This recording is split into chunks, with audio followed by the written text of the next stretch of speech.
Hello guys, welcome to RP academy. तो दोस्तों, आप लोग सभी जानते हैं हम लोग मॉड्यूल ए कर रहे थे और मॉड्यूल ए का ना हमारा पार्ट 4 अभी बचा हुआ था।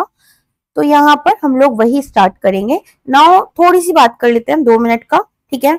तो यहाँ पर सबसे इंपॉर्टेंट चीज है कि आप लोगों को तो पहले एक चीज लगता होगा कि भाई इतना ज्यादा एग्जॉस्टेड करवा रही हूँ मैं चीजें, बहुत ज्यादा आप लोगों के पास उतना टाइम नहीं है तो इंपॉर्टेंट कराऊं। सी इंपॉर्टेंट का कोई डेफिनेशन एग्जॉस्ट अभी नहीं है बीएफएम में। क्यों नहीं है?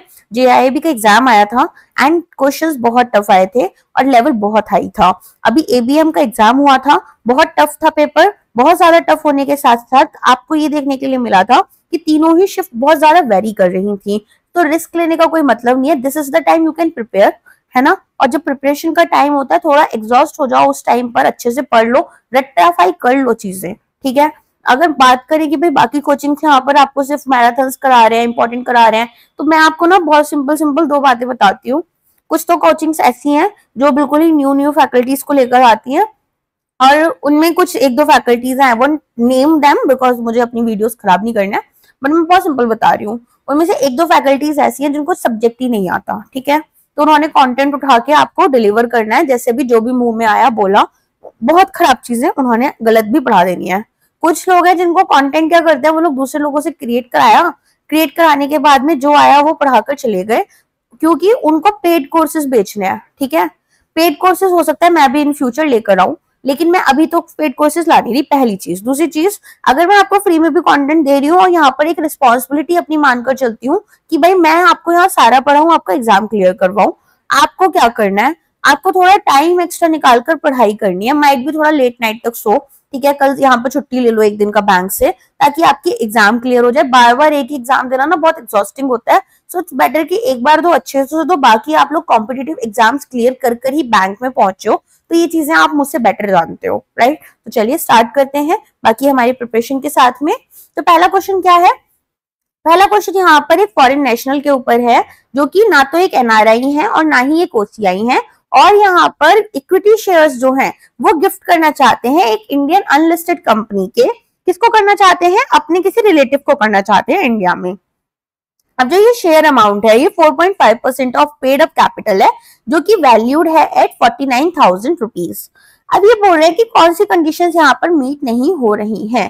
तो आरबीआई अप्रूवल हमें चाहिए होता है, ये पहले में बोल रहे हैं। अगर हम इसे गिफ्ट की तरह दे रहे हैं, देखो अगर यहाँ पर अमाउंट आपका 50,000 से कम है और पेड अप कैपिटल जो है वो 5% से कम है, तो आप ऑफकोर्स यहाँ पर बिना अप्रूवल के भी गिफ्ट कर सकते हो। तो पहला स्टेटमेंट गलत हो जाता है। दूसरा यहाँ पर बोल रहे हैं कि गिफ्ट अलाउड ही नहीं है, तो मैंने आपको बताया था 5 लाख रुपए तक के गिफ्ट अलाउड होते हैं, तो ये भी गलत हो जाता है। तीसरा बोल रहे हैं ट्रांसफर जो है वो आपको रिपोर्ट करना होगा फॉर्म टीसीएस में, ठीक है। कौन से फॉर्म के थ्रू कर रहे हो? फॉर्म टीसीएस के थ्रू यहाँ पर ट्रांसफर को रिपोर्ट करोगे और यहाँ पर कंप्लाई करोगे प्राइसिंग गाइडलाइंस के साथ। तो ये एकदम करेक्ट बात है। चौथा बोल रहे ट्रांसफर जो है वो आपका ऑटोमेटिकली प्रोसीड हो जाता है बिना किसी रिपोर्टिंग के, तो ये बात यहाँ पर गलत है। आपको रिपोर्ट करना होगा एफसीटीआरएस के थ्रू एंड यहाँ पर आपको प्राइसिंग गाइडलाइंस को फॉलो करना रहता है, ठीक है। तो ये आपके पास कंडीशन है कि भाई अगर आप गिफ्ट दे रहे हो शेयर्स का, ठीक है, नॉर्मल गिफ्ट दोगे तो 5 लाख रुपए तक अलाउड है। अगर आप शेयर्स गिफ्ट कर रहे हो तो वो नॉन रेजिडेंट से रेजिडेंट रिलेटिव्स को अगर आप दे रहे हैं तो 5% of paid up equity capital हो सकता है और 50,000 वैल्यू में। हाउएवर ये जो ट्रांजेक्शन्स हैं ये ट्रांसफर्स आपको रिपोर्ट करने रहते हैं फॉर्म एफसीटीआरएस फिल कर और इसके लिए आपको 60 दिन का समय मिलता है, मतलब 2 महीने का। प्राइसिंग गाइडलाइंस जो है वो आपकी एप्लीकेबल नहीं होती है गिफ्ट्स पर, लेकिन रिपोर्ट करना मैंडेटरी रहता है, ठीक। अब यहाँ पर नेक्स्ट क्वेश्चन है एंटिटी मास्टर और बिजनेस यूजर क्रिएशन का, जो कि आप फर्म्स के अंडर फिल कर रहे होते हो, ठीक है। तो क्या होता है यहाँ पर आपके पास में फर्म्स में एक एंटिटी मास्टर होता है, ठीक है। अब एंटिटी मास्टर जो होता है वो सारी चीजें देखते हैं, लेकिन अब एक बहुत बड़ा बिजनेस होगा तो सारी चीजें अकेले किसी भी पर्टिकुलर पर्सन को देखना थोड़ा मुश्किल होता है। इसीलिए हमारे पास में यहाँ पर बिजनेस यूजर्स आते हैं जो कि एंटिटी मास्टर ही अप्रूवल देंगे, और अप्रूवल देकर मतलब एक हेड कौन है? एंटिटी मास्टर है, और इनके अंडर मल्टीपल बिजनेस यूजर्स हो सकते हैं, ठीक है। तो इस तरीके से हमारे पास में फर्म्स में क्या आता है, हमारे पास में यहाँ पर एंटिटी मास्टर और बिजनेस यूजर्स का टर्म आता है, ठीक है। एंटिटीज क्या होती है, कंपनीज होती हैं, ठीक है।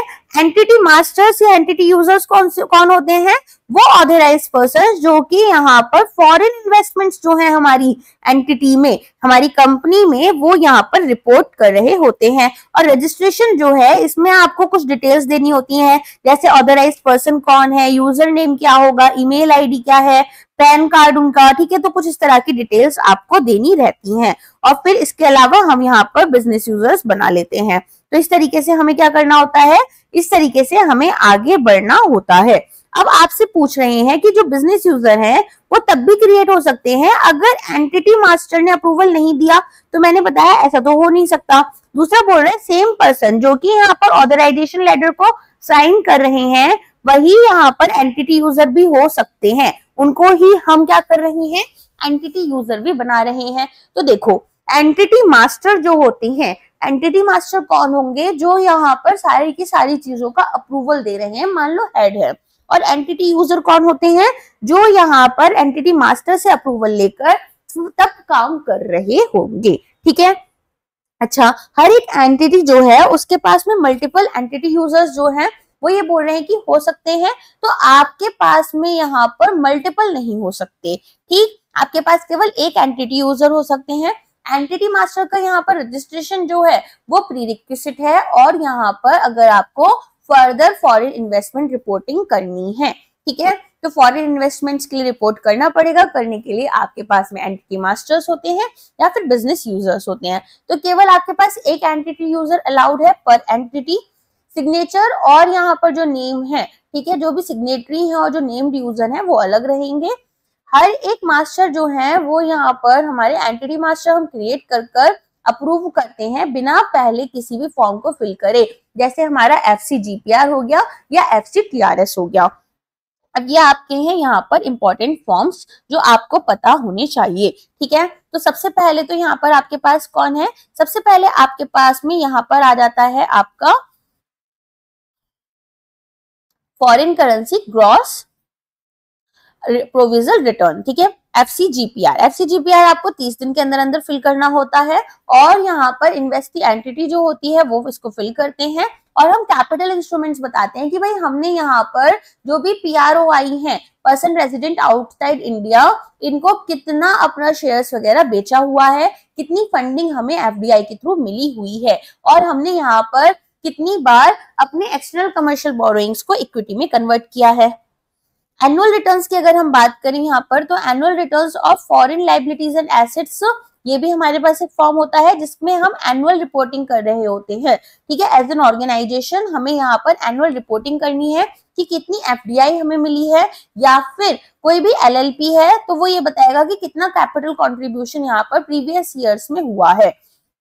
इसको भी इन्वेस्टिंग एंटिटी ही भरते हैं, और ये आपको 15 जुलाई से पहले या 15 जुलाई तक भरना होता है।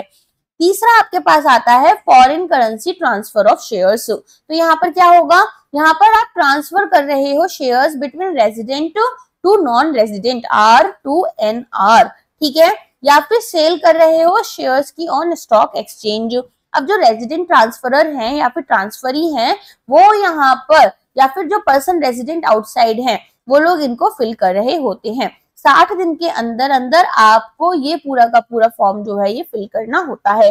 एम्प्लॉय स्टॉक ऑप्शंस जो होते हैं, ठीक है, ये यहाँ पर जो भी हमारे आउटसाइड रेजिडेंट लोग हैं, अगर हमने उनको स्टॉक ऑप्शंस दिए हैं, मान लो कोई यहाँ पर पर्सन है, ठीक है, और आपकी IT सेक्टर की कंपनी है, वो जापान में रहते हैं, जापान के कोई टेकी हैं और जापान से यहाँ पर आपको सर्विसेज प्रोवाइड कर रहे हैं, आप उनको ESOPs दे रहे हो। तो अगर आप उनको ESOPs दे रहे हो तो यहाँ पर 30 दिन के अंदर अंदर इस चीज को फिल करोगे।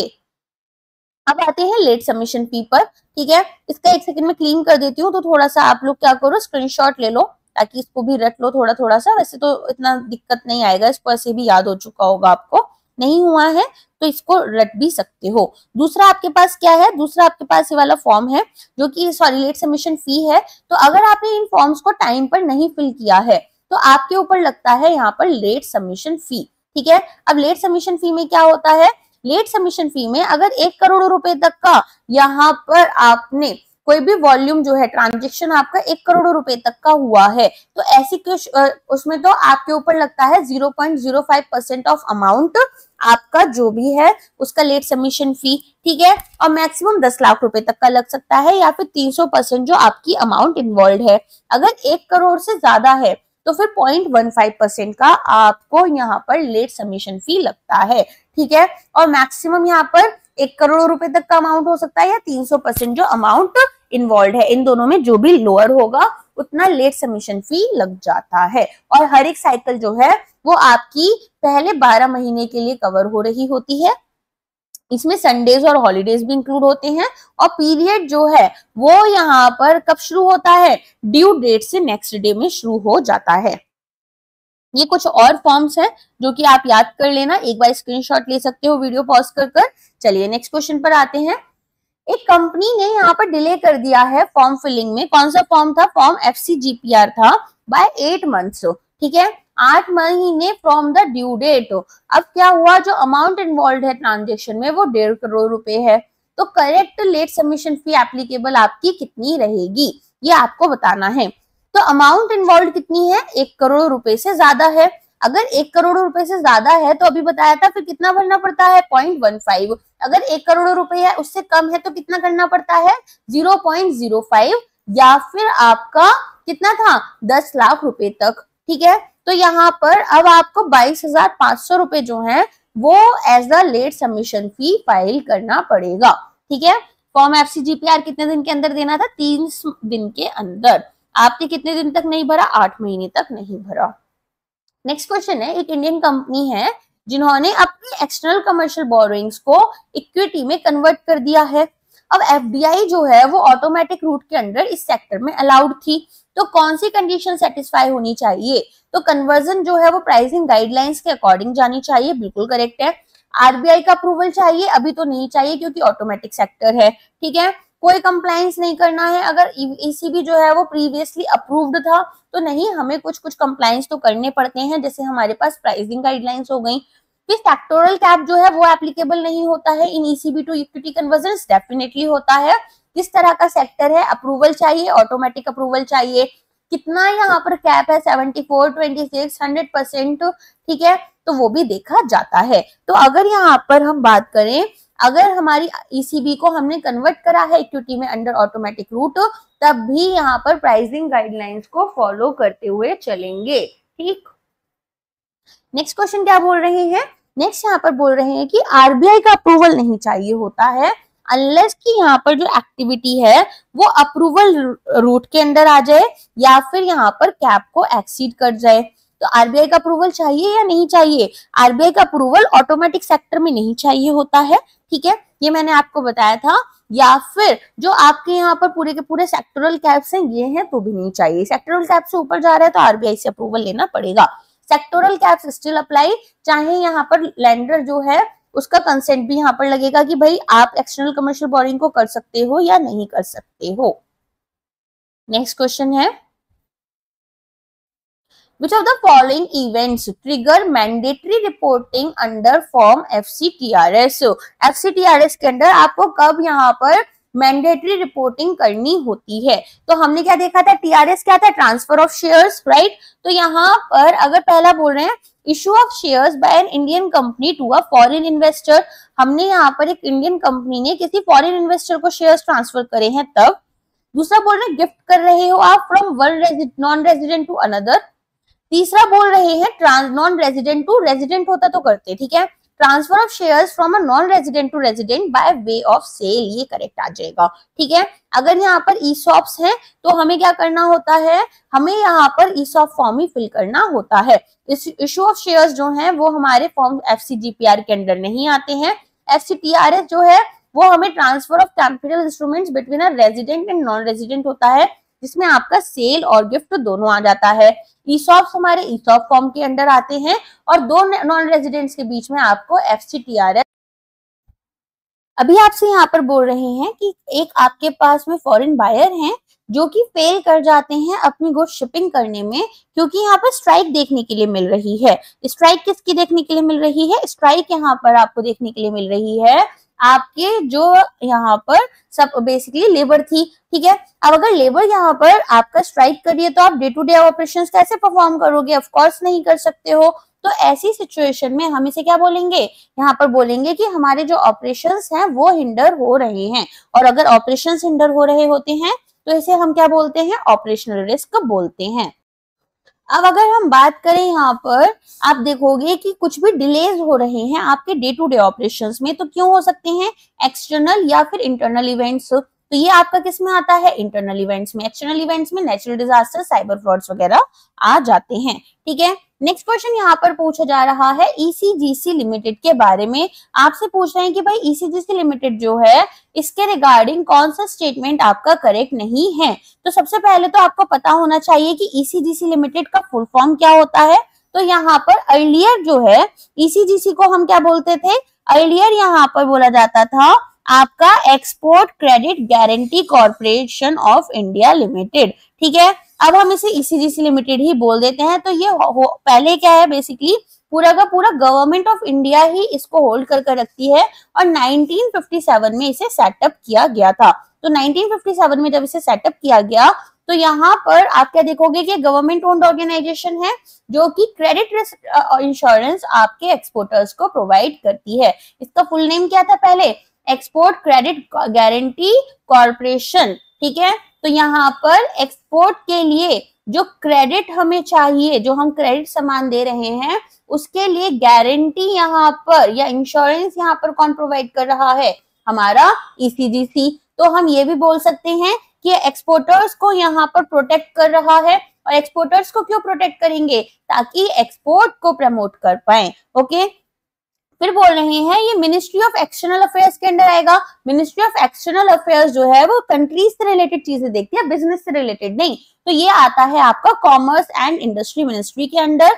अच्छा, यहाँ पर फिर बोल रहे हैं ये एक्सपोर्ट को प्रमोट करना चाहते हैं, अभी बताया था, टू मिटिगेट पेमेंट रिस्क, ठीक है। तो यहाँ पर आप जो भी क्रेडिट पर सामान बेच रहे हो उसके लिए यहाँ पर पेमेंट रिस्क हो सकता है कि भाई आगे फ्यूचर में पेमेंट नहीं दी गई हो, तो वो आपका कवर हो जाएगा। और इंश्योरेंस प्रोडक्ट्स हम यहाँ पर ऑफर कर रहे हैं हमारे एक्सपोर्टर्स को और फाइनेंसिंग बैंक्स को, ठीक है। तो इस तरीके से हमारे पास क्या आता है?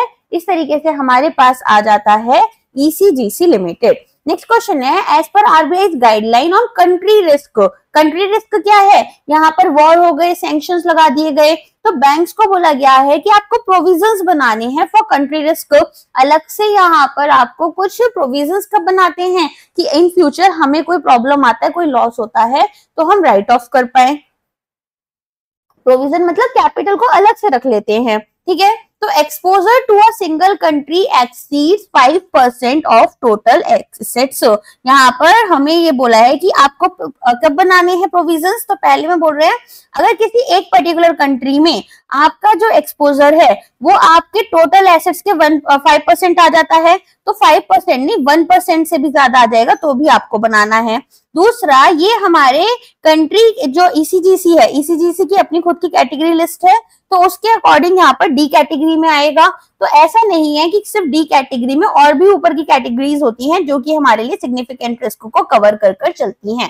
तीसरा बोल रहे हैं जो एक्सपोजर है किसी एक सिंगल कंट्री का वो 1% या उससे ज्यादा है बैंक के टोटल एसेट्स का। तो हमने अगर यहाँ पर जो सामान दिया है, ठीक है ना, जो यहाँ पर हमने लोन गारंटी दी है या क्रेडिट गारंटी दी है एज अ बैंक, वो मान लो यहाँ पर कोई XYZ कंपनी है, ठीक है, और बैंक के पास में 100 रुपए का एसेट है और बैंक ने 1 रुपए का पूरा एक्सपोजर केवल इसी को दे रखा है।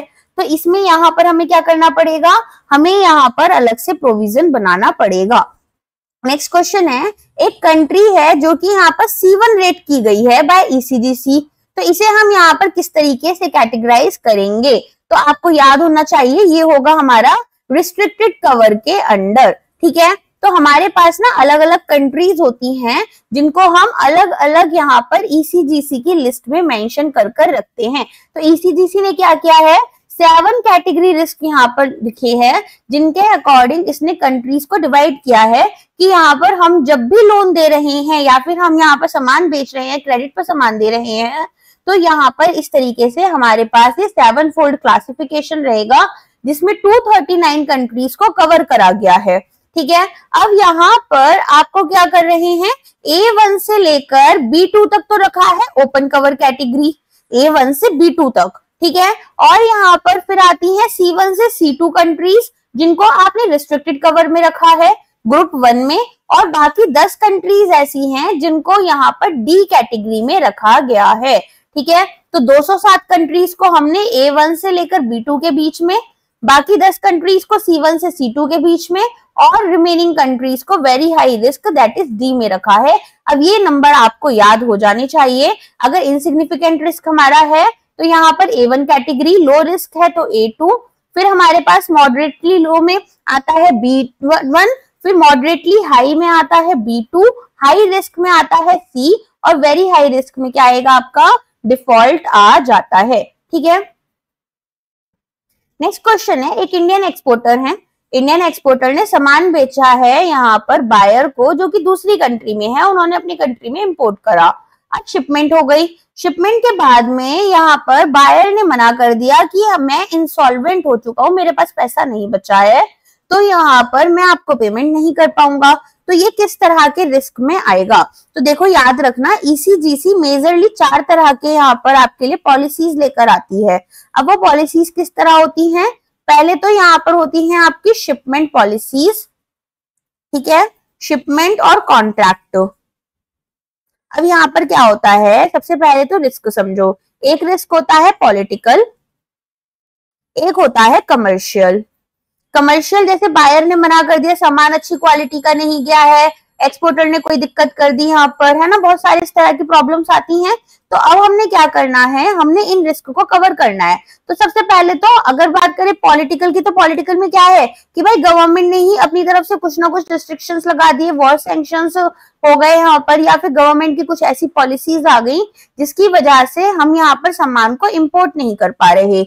दूसरा हमारे पास क्या आता है, दूसरा आता है कमर्शियल रिस्क, जिसमें कि हमारा बायर इंसॉल्वेंट हो गया, या फिर हमारा जो बायर था उसने गुड्स तो एक्सेप्ट करी, मगर यहाँ पर फिर उसने देखा कि जो पेमेंट का टाइम आया उस टाइम तक वो इंसॉल्वेंट हो गया, ठीक है। तीसरा यहाँ पर होता है रेप्यूडिएशन, जिसमें कि बायर गुड्स को एक्सेप्ट नहीं कर पा रहा कुछ कंडीशंस की वजह से, ठीक है। तो इस तरीके से हमारे पास हो गए पॉलिटिकल और कमर्शियल रिस्क। अब आती हैं हमारे पास में कुछ पॉलिसीज जो कि ECGC प्रोवाइड करता है। इसमें हमारे पास स्टैंडर्ड पॉलिसीज होती हैं, जिसमें एक होती है शिपमेंट कॉम्प्रिहेंसिव, दूसरी होती है शिपमेंट पॉलिटिकल। शिपमेंट कॉम्प्रिहेंसिव और शिपमेंट पॉलिटिकल। ऐसे ही कॉन्ट्रैक्ट में होती है shipment comprehensive, shipment political. Political में आप केवल और केवल पॉलिटिकल रिस्क कवर करोगे, कॉम्प्रिहेंसिव में आप कमर्शियल भी कवर करते हो और पॉलिटिकल भी कवर करते हो। अच्छा, शिपमेंट पॉलिसी जो है वो हमारी कब स्टार्ट होती है, वो हमारी स्टार्ट होती है जब यहाँ पर हमने सामान जो है, ठीक है, भेजा है जिस डेट में, डेट ऑफ शिपमेंट से ये शुरू होता है। और कॉन्ट्रैक्ट पॉलिसी कब से शुरू होती है, जब हमारा कॉन्ट्रैक्ट स्टार्ट हो रहा है, ठीक है। तो इस तरीके से हमारे पास में कुछ अलग अलग पॉलिसीज आती हैं। अब एक चीज और याद रखना, ये सब जो पॉलिसीज हैं, फर्स्ट हमारे पास shipment comprehensive, shipment political, contract policy में कॉन्ट्रैक्ट कॉम्प्रिहेंसिव और पॉलिटिकल, ठीक है। तो 4 पॉलिसीज हो गई, ये हमारी आती है स्टैंडर्ड पॉलिसीज में। अब मान लो कोई गुड है जो कि आपका खराब क्वालिटी का भेजा गया, या बायर ने टाइम पर यहाँ पर ऑथराइजेशन नहीं लिया गुड्स को इंपोर्ट करने का, तो इस तरह के जो रिस्क हैं जो आप यहाँ पर अपने आप से सही करके भेज सकते थे एज एन एक्सपोर्टर, या फिर यहाँ पर बायर की रिस्पॉन्सिबिलिटी थी चीजों को लेकर, उनमें हम क्या देखेंगे कि स्टैंडर्ड पॉलिसीज उन्हें कवर नहीं कर रही। जैसे कि अगर कोई कमर्शियल डिस्प्यूट हमारे बायर ने रेस किया, या फिर जो हमने गुड्स भेजी वो सही क्वालिटी की नहीं भेजी, या बायर यहाँ पर नेसेसरी इंपोर्ट या एक्सचेंज ऑथराइजेशन नहीं ले पाते हैं, या फिर कोई एजेंट था जिनके थ्रू आपने यहाँ पर बोला था कि पेमेंट कलेक्ट कर लेना, और वो ही क्या हो गए, वो ही यहाँ पर डिफॉल्ट हो जाते हैं, ठीक है। इसके अलावा यहाँ पर और क्या आता है, इसके अलावा यहाँ पर हमारा एक्सचेंज रेट फ्लक्चुएशन आ जाता है, और फेलियर होता है एक्सपोर्टर का to fulfil the terms of export contract, कि भाई यहाँ पर आपका जो एक्सपोर्ट कॉन्ट्रैक्ट था वो ही आपने फुलफिल नहीं किया है, ठीक है। नेक्स्ट क्वेश्चन यहाँ पर है, what is the primary objective of setting up ECGC।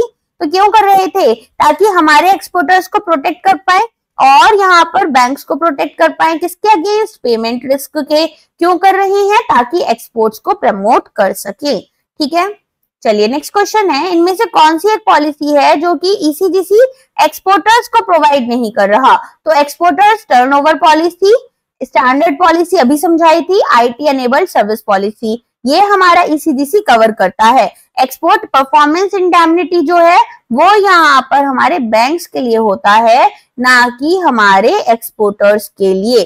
ठीक है, तो आपको पता होगा एक्सपोर्टर्स के लिए अलग अलग तरह की पॉलिसीज प्रोवाइड की जाती हैं। जैसे अभी हमने स्टैंडर्ड पॉलिसी पढ़ी, ऐसे ही एक पॉलिसी होती है हमारे पास में स्मॉल एक्सपोर्टर्स पॉलिसी। इसमें क्या होगा? इसमें यहाँ पर हम लोग क्या करते हैं, अपने जो स्मॉल एक्सपोर्टर्स हैं जिनका टर्नओवर यहाँ पर कितना नहीं होना चाहिए, 50 लाख से ज्यादा का नहीं होना चाहिए। स्मॉल एक्सपोर्टर्स के साथ क्या देखोगे आप? स्मॉल एक्सपोर्टर्स का टर्नओवर 50 लाख रुपए से ज्यादा नहीं होना चाहिए। और साथ में अगर हम बात करें यहाँ पर टाइम पीरियड की, ठीक है, तो 12 महीने के अंदर अंदर ये टाइम पीरियड हम देखते हैं। ठीक है, तो प्रोजेक्टेड एक्सपोर्ट होता है ये आपका। और दूसरा यहाँ पर हम ये जो पॉलिसी है ये कितने टाइम के लिए प्रोवाइड करते हैं? यहाँ पर हम कोशिश करते हैं कि इसको 12 महीने के लिए प्रोवाइड करें। क्यों? क्योंकि जो स्टैंडर्ड पॉलिसी है, ठीक है, वो हम ऑलमोस्ट 12 महीने के लिए कवर करते हैं। और स्मॉल एक्सपोर्टर्स को यहाँ पर दिक्कत होगी भाई, उनको प्रीमियम भी ज्यादा पे करना पड़ेगा, इसीलिए हम स्मॉल एक्सपोर्टर्स की पॉलिसी लेकर आए जो कि आपका यहाँ पर कमर्शियल रिस्क को कवर करता है।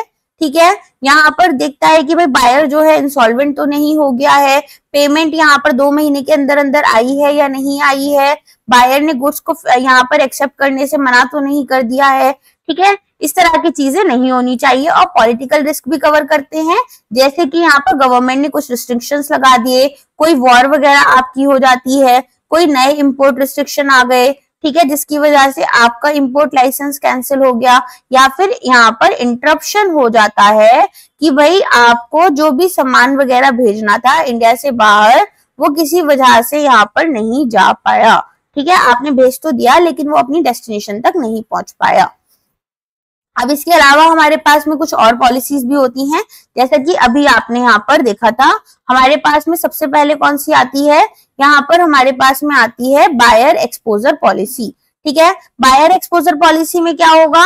यहाँ पर हमारे देखोगे कि जो लार्ज एक्सपोर्टर्स हैं, ठीक है, वो क्या करते हैं, उनके लिए भाई अब जो लार्ज एक्सपोर्टर है हो सकता है वो शिप बनाकर दे रहे हैं, 5 शिप बनाकर दे रहे हैं वो एक साथ। ठीक है, क्या कर रहे हैं? 5 शिप बना रहे हैं। अब यहाँ पर कोई एक ही कॉन्ट्रैक्ट के अंदर ये 5 शिप्स बनाकर दे रहे होंगे। ऐसी सिचुएशन में यहाँ आप क्या चाहोगे? आप चाहोगे कि बायर स्पेसिफिक मुझे इंश्योरेंस मिल जाए, तो इसीलिए हमारे पास क्या आता है?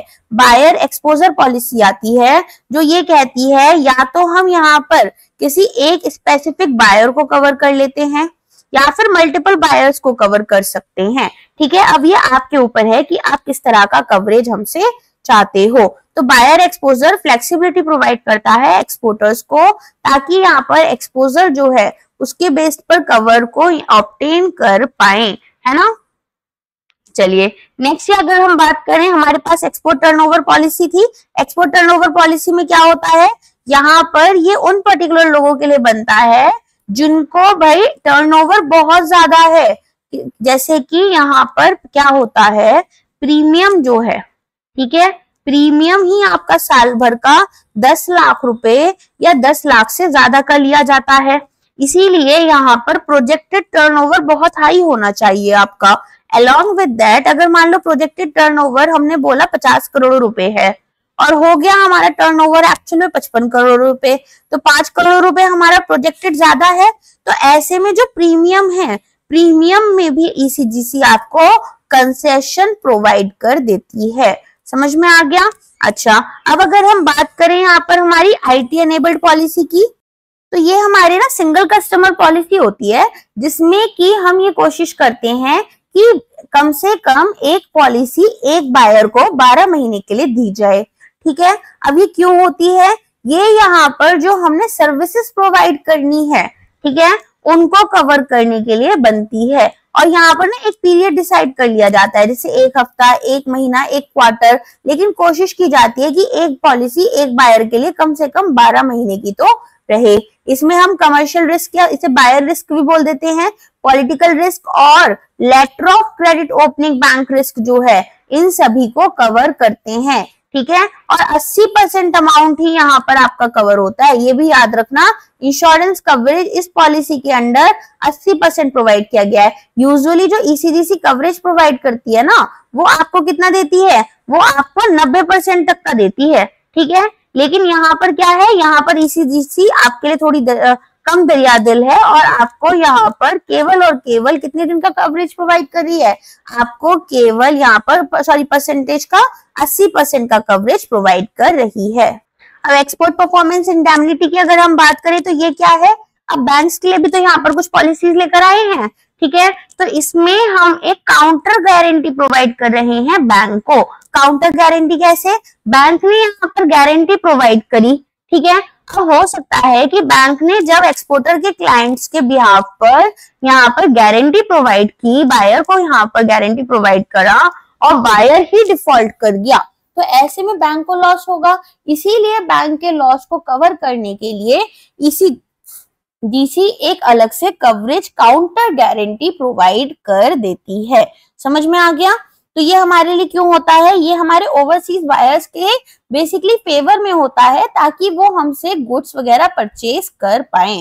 ठीक है, समझ में आया ना कैसे होगा। मान लो ए बैंक है और बी बैंक है। ठीक है, अब यहाँ पर सॉरी ए है और बी है, बी जो है वो बायर है, ए ने सामान बेचा बी को और ए जो है इंडिया इसमें एक एक्सपोर्टर है। अब ए के बैंक ने बोला कि भाई बी तुम हमारे से सामान ले लो और तुम एक अच्छे बंदे दिखते हो, हम तुम्हें यहाँ पर गारंटी प्रोवाइड कर रहे हैं। एक्सपोर्टर से बोला कि अगर बी ने सामान का पैसा नहीं दिया तो हम दे देंगे। और ईसीजीसी क्या कर रहा है, ईसीजीसी परफॉर्मेंस इंडेमनिटी के अंडर काउंटर गारंटी प्रोवाइड कर रहा है कि अगर यहाँ पर बायर डिफॉल्ट कर गया, बैंक को पैसा देना पड़ा, तो बैंक को यहाँ पर हम पैसा देंगे, बैंक की जगह से हम एक काउंटर गारंटी ले लेते हैं। ठीक है, तो इसकी तरह से क्या होगा, यहाँ पर जो गारंटीज हैं वो हमारे कस्टम्स के लिए भी मिल जाती हैं, जहां पर हमें इंपोर्ट के लिए कैपिटल चाहिए और हमें एक्सपोर्ट के लिए भी मिल जाती हैं। आगे समझ में, नेक्स्ट आते हैं। ईसीजीसी की ईसीआईवी डब्ल्यूटीपीसी पॉलिसी है, जो कि यहाँ पर इंश्योर करना चाहती है किस तरह के फाइनेंस को, ये आपसे पूछ रहे हैं। देखो, दो होते हैं, एक होता है डब्ल्यूटीपीसी और एक यहाँ पर होता है आपका पीएसओ। पीसी में क्या होता है, होलसेल टर्नओवर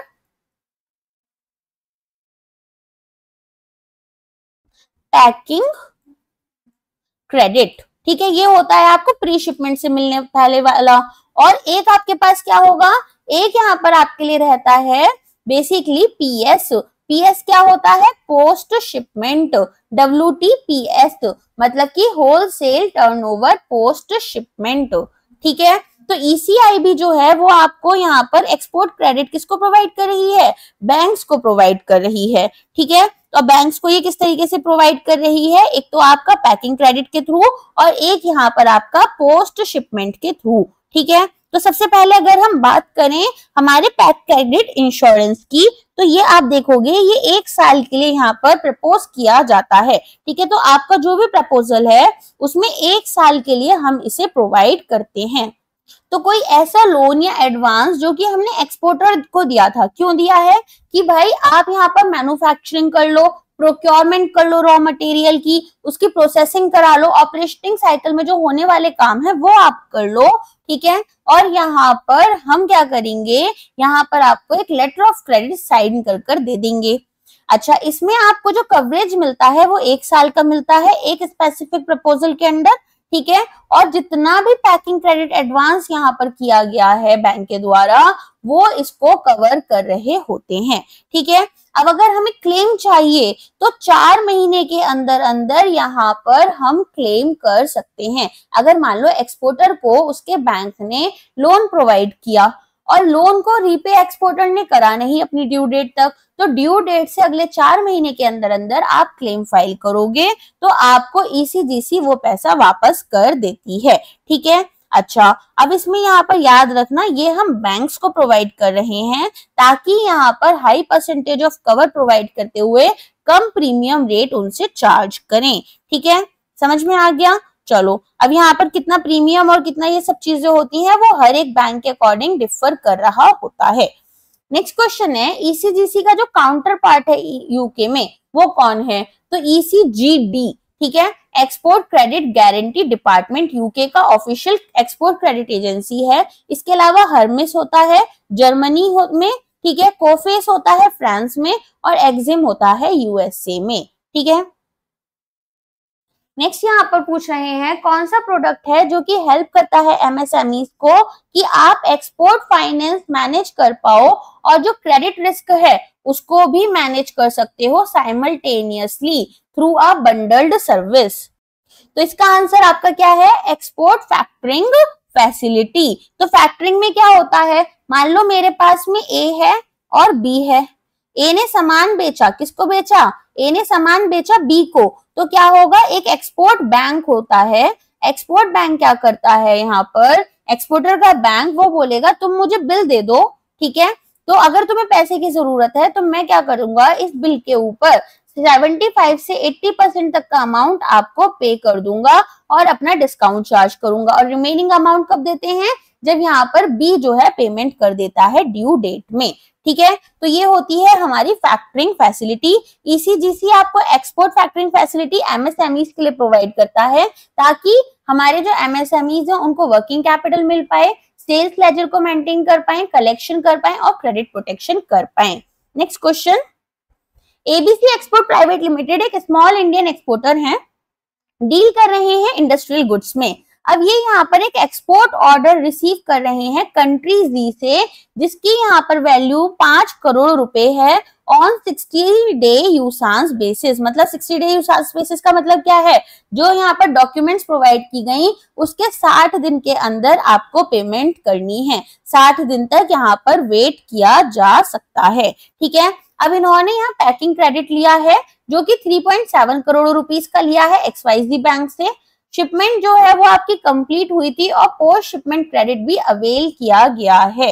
फिर यहाँ पर बायर जो है वो पॉलिटिकल अनरेस्ट की वजह से डिफॉल्ट हो जाते हैं। तो आपको बोल रहे हैं कि इन्होंने स्टैंडर्ड पॉलिसी ली थी ईसीजीसी से और बैंक जो है उसके पास में ECGC cover ECIB WTPC packing credit और पोस्ट शिपमेंट दोनों था। ठीक है, अब सबसे पहले तो आपने अभी पोस्ट शिपमेंट वाला पार्ट नहीं पढ़ा है, पैकिंग क्रेडिट तो आपने पढ़ लिया। तो सबसे पहले तो समझो पोस्ट शिपमेंट में क्या होता है। तो यहाँ पर कोई भी फाइनेंशियल इंस्टीट्यूशन या बैंक फॉरेन एक्सचेंज के साथ में अगर डील कर रहा है तो उसको एलिजिबल माना जाता है होल टर्नओवर कवर के लिए। ठीक है, अब यहाँ पर पीरियड जो है वो कितना रहता है? अगेन 12 महीने के लिए ही रहता है और यहाँ पर जितने भी पोस्ट शिपमेंट एडवांसेस हैं हम उन्हें कवर कर रहे होते हैं। ठीक है, अब हम उन्हें जब कवर कर रहे हैं तो कैसे कवर करेंगे? परचेज करेंगे, डिस्काउंट करेंगे या नेगोशिएशन करेंगे हमारे एक्सपोर्ट डॉक्यूमेंट्स का। इंश्योरेंस जो है वो आपको यहाँ पर प्रोटेक्ट कर लेता है एज अ बैंक। क्यों प्रोटेक्ट कर रहा है? क्योंकि यहाँ पर जो भी आपका खर्चा लगा, जो भी लोन्स वगैरह आपने एक्सपोर्टर को दिए थे, अगर वो उस पर डिफॉल्ट कर जाते हैं या इंसॉल्वेंट हो जाते हैं, ऐसी सिचुएशन में 90 से 90% का कवर आपको मिल जाता है। ठीक है, और यहाँ पर क्या होता है, यहाँ पर जो एक्सपोर्टर्स हैं, ठीक है, जो पॉलिसी होल्डर्स हैं ईसीजीसी के, उनको क्या होगा? उनको 90 से 95% तक का कवर मिला और जो नॉन पॉलिसी होल्डर्स हैं उनको 50 से 75% तक का कवर मिल जाता है। और अगर आपने यहाँ पर कोई एसोसिएट्स बनाया पॉलिसी होल्डर्स का, ठीक है, और उन पर यहाँ पर बिल ड्रॉ किया गया है तो आपको 60% का कवरेज मिल जाता है। ठीक है, तो यहाँ पर एसोसिएट हो अगर आप पॉलिसी होल्डर के तो आपको 60% का कवरेज मिल जाएगा। तो ये पूछ रहे हैं कि एक्सपोर्टर को इस केस में कितना कवर मिल रहा है। एबीसी बैंक जो है, ठीक है, यहाँ पर ये स्मॉल इंडियन एक्सपोर्टर हैं, इन्होंने सामान वगैरह जो भी बेचा था उसमें इन्होंने XYZ बैंक की हेल्प ली थी। तो ईसीजीसी जो जनरली कवर करता है वो 90% अमाउंट कवर करता है अपनी स्टैंडर्ड पॉलिसी में। 10% कौन कवर करेगा? एक्सपोर्टर कवर करेगा। ईसीआईबी के अंडर आपने दो लोन लिए, एक तो लिया WTPC का, एक लिया आपने WTPS का, तो कौन सा कवर आपको मिल रहा होगा? यहाँ पर आपको बेसिकली 66.67 से लेकर 75% तक का कवर मिल जाएगा। तो रिस्क कवर यहाँ पर आपकी सैंक्शन क्रेडिट लिमिट तक के फिक्स परसेंटेज पर होती है। ठीक, अगर नॉन रियलाइजेशन है एक्सपोर्ट प्रोसीड्स का, तो ऐसे में क्या ईसीजीसी का रोल रहेगा? फॉर यहाँ पर बायर एक्सपोजर पॉलिसी, तो ईसीजीसी जो है अगर यहाँ पर पेमेंट नहीं की गई है बिल्स की, तो ऐसी सिचुएशन में बायर एक्सपोजर पॉलिसी के अंडर ईसीजीसी उस बायर के ऊपर होने वाली जो पेमेंट है उसे कवर कर रहा होगा। तो यहाँ पर कवर प्रोवाइड करता है against default from specific foreign buyer. अगर यहाँ पर कोई बैंक है जो कि क्लेम फाइल नहीं कर रहा है स्टिपुलेटेड टाइम के अंडर ईसीजीसी के साथ में, तो ऐसे में यहाँ पर जब अगर स्टिपुलेटेड टाइम में नहीं किया, जितना टाइम पीरियड बोला गया था, तो बाद में करने पर आपके क्लेम को रिजेक्ट कर दिया जाता है। नेक्स्ट क्वेश्चन है, इसमें पूछ रहे कौन सा यहाँ पर करेक्टली मैच्ड है with the respect to the coverage period and risk under ECGC standard policy। Shipment political risk क्या कवर करेगा? आपके केवल पॉलिटिकल रिस्क कवर करेगा फ्रॉम डेट ऑफ शिपमेंट। ठीक है, कॉन्ट्रैक्ट कॉम्प्रिहेंसिव आपके दोनों ही रिस्क को, कौन कौन से, कमर्शियल और पॉलिटिकल को कवर करेगा, that too from date of contract, तो ये सही हो जाएगा। बाकी चारों पॉलिसीज के बारे में मैंने अभी थोड़ी देर पहले बताया था। कॉम्प्रिहेंसिव में हम कमर्शियल और पॉलिटिकल लेते हैं, पॉलिटिकल में केवल पॉलिटिकल लेते हैं, कॉम्प्रिहेंसिव में अगेन कमर्शियल पॉलिटिकल। शिपमेंट लिखा है तो डेट ऑफ शिपमेंट से कवर करेंगे, कॉन्ट्रैक्ट लिखा है तो डेट ऑफ कॉन्ट्रैक्ट से कवर कर रहे होते हैं। अच्छा, नेक्स्ट क्वेश्चन यहाँ पर स्मॉल एक्सपोर्टर्स पॉलिसी है। क्या बताया था? यहाँ पर आपके पास में स्टैंडर्ड पॉलिसी ये लोग अफोर्ड नहीं कर सकते हैं, क्योंकि वो यहाँ पर एक तो आपको 24 महीने का कवरेज प्रोवाइड कर रही है, इसीलिए हम स्मॉलर एक्सपोर्टर पॉलिसी लेकर आए थे उन एक्सपोर्टर्स के लिए जिनका प्रोजेक्टेड टर्नओवर अगले 12 महीने में कितना है, यहाँ पर 50 लाख रुपए से कम का है। ठीक है, तो ये बोल रहे हैं कि क्या कवर नहीं होगा? बायर इंसॉल्वेंट हो गया, कवर कर लेंगे। बायर यहाँ पर गुड्स को एक्सेप्ट नहीं कर पा रहा है लेकिन एक्सपोर्टर की कोई फॉल्ट नहीं है तो कवर कर लेंगे। क्वालिटी डिस्प्यूट आ जाएगा तो कवर नहीं करेंगे। स्टैंडर्ड में भी बताया था कि क्वालिटी डिस्प्यूट आता है तो कवर नहीं करते। पॉलिटिकल रिस्क आ जाएगा तो भी कवर कर लेंगे। तो स्मॉल एक्सपोर्टर में हम कमर्शियल और पॉलिटिकल दोनों ही रिस्क कवर कर चलते हैं।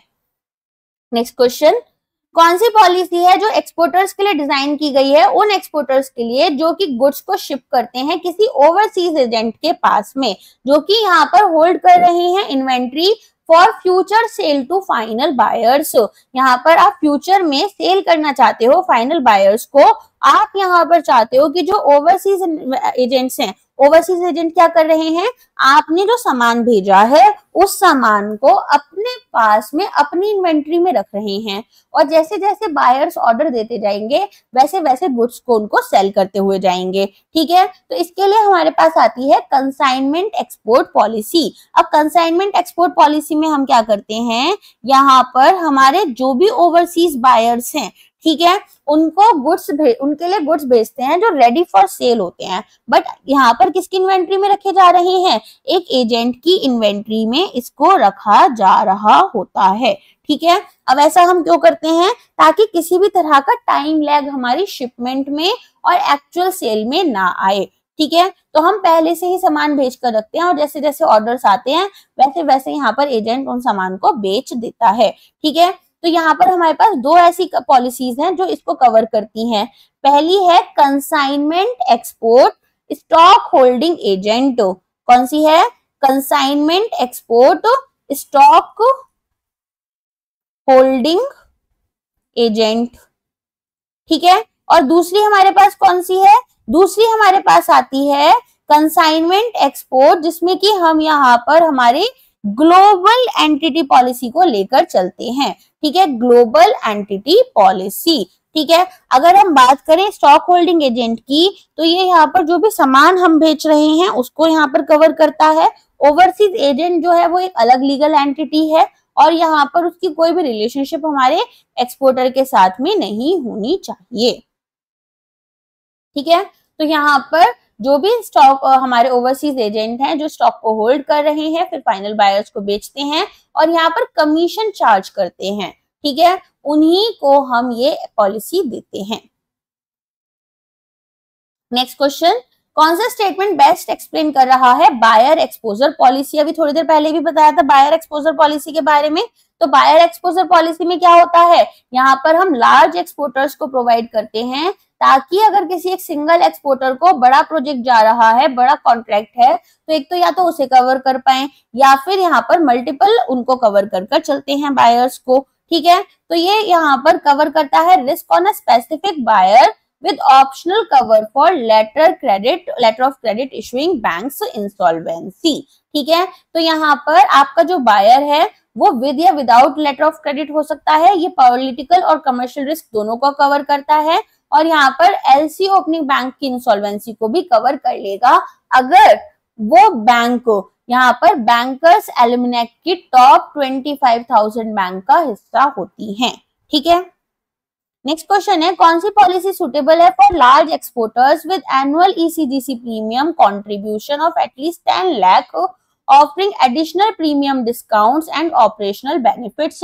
अभी यहाँ पर बताया था कि हमारे पास में क्या होगा, यहाँ पर 10 लाख रुपए का एटलीस्ट प्रीमियम आपको भरना पड़ता है। ये किसके लिए था, ये यहाँ पर केवल और केवल लार्ज एक्सपोर्टर्स के लिए ही होता है। ठीक है, तो ये हमारा आता है एक्सपोर्ट टर्नओवर पॉलिसी, जिसमें कि अगर आपका प्रोजेक्टेड टर्नओवर से ज्यादा टर्नओवर है, मान लो आपने यहाँ पर सोचा था इस साल 50 लाख का टर्नओवर होगा, हो गया 55 लाख का, तो ये उसे कवर करते हुए चलते हैं। ठीक है, नेक्स्ट क्वेश्चन है, कौन सा ईसीजीसी प्रोडक्ट है जो कि प्रोटेक्शन प्रोवाइड करता है बैंकर्स को? कब कर रहा है, जब यहाँ पर एडवांस दिया गया है प्री शिपमेंट स्टेज में, तो WTPC है ना, फॉर मैन्युफैक्चर और परचेज ऑफ एक्सपोर्ट गुड्स। तो हम यहाँ पर पैकिंग क्रेडिट इंश्योरेंस प्रोवाइड करते हैं। किसको प्रोवाइड कर रहे हैं, हमारे उन बैंकर्स को जो कि अपने एक्सपोर्टर्स को यहाँ पर बोल रहे हैं कि आपको मैन्युफैक्चरिंग में, प्रोक्योरमेंट में, प्रोसेसिंग में अगर पैसा चाहिए, वो पैसा हम आपको प्रोवाइड करेंगे लोन के फॉर्म में। और जब इन्होंने लोन दिया है तो उस लोन के अगेंस्ट कवरेज कौन प्रोवाइड कर रहा है, ईसीजीसी प्रोवाइड कर रहा है।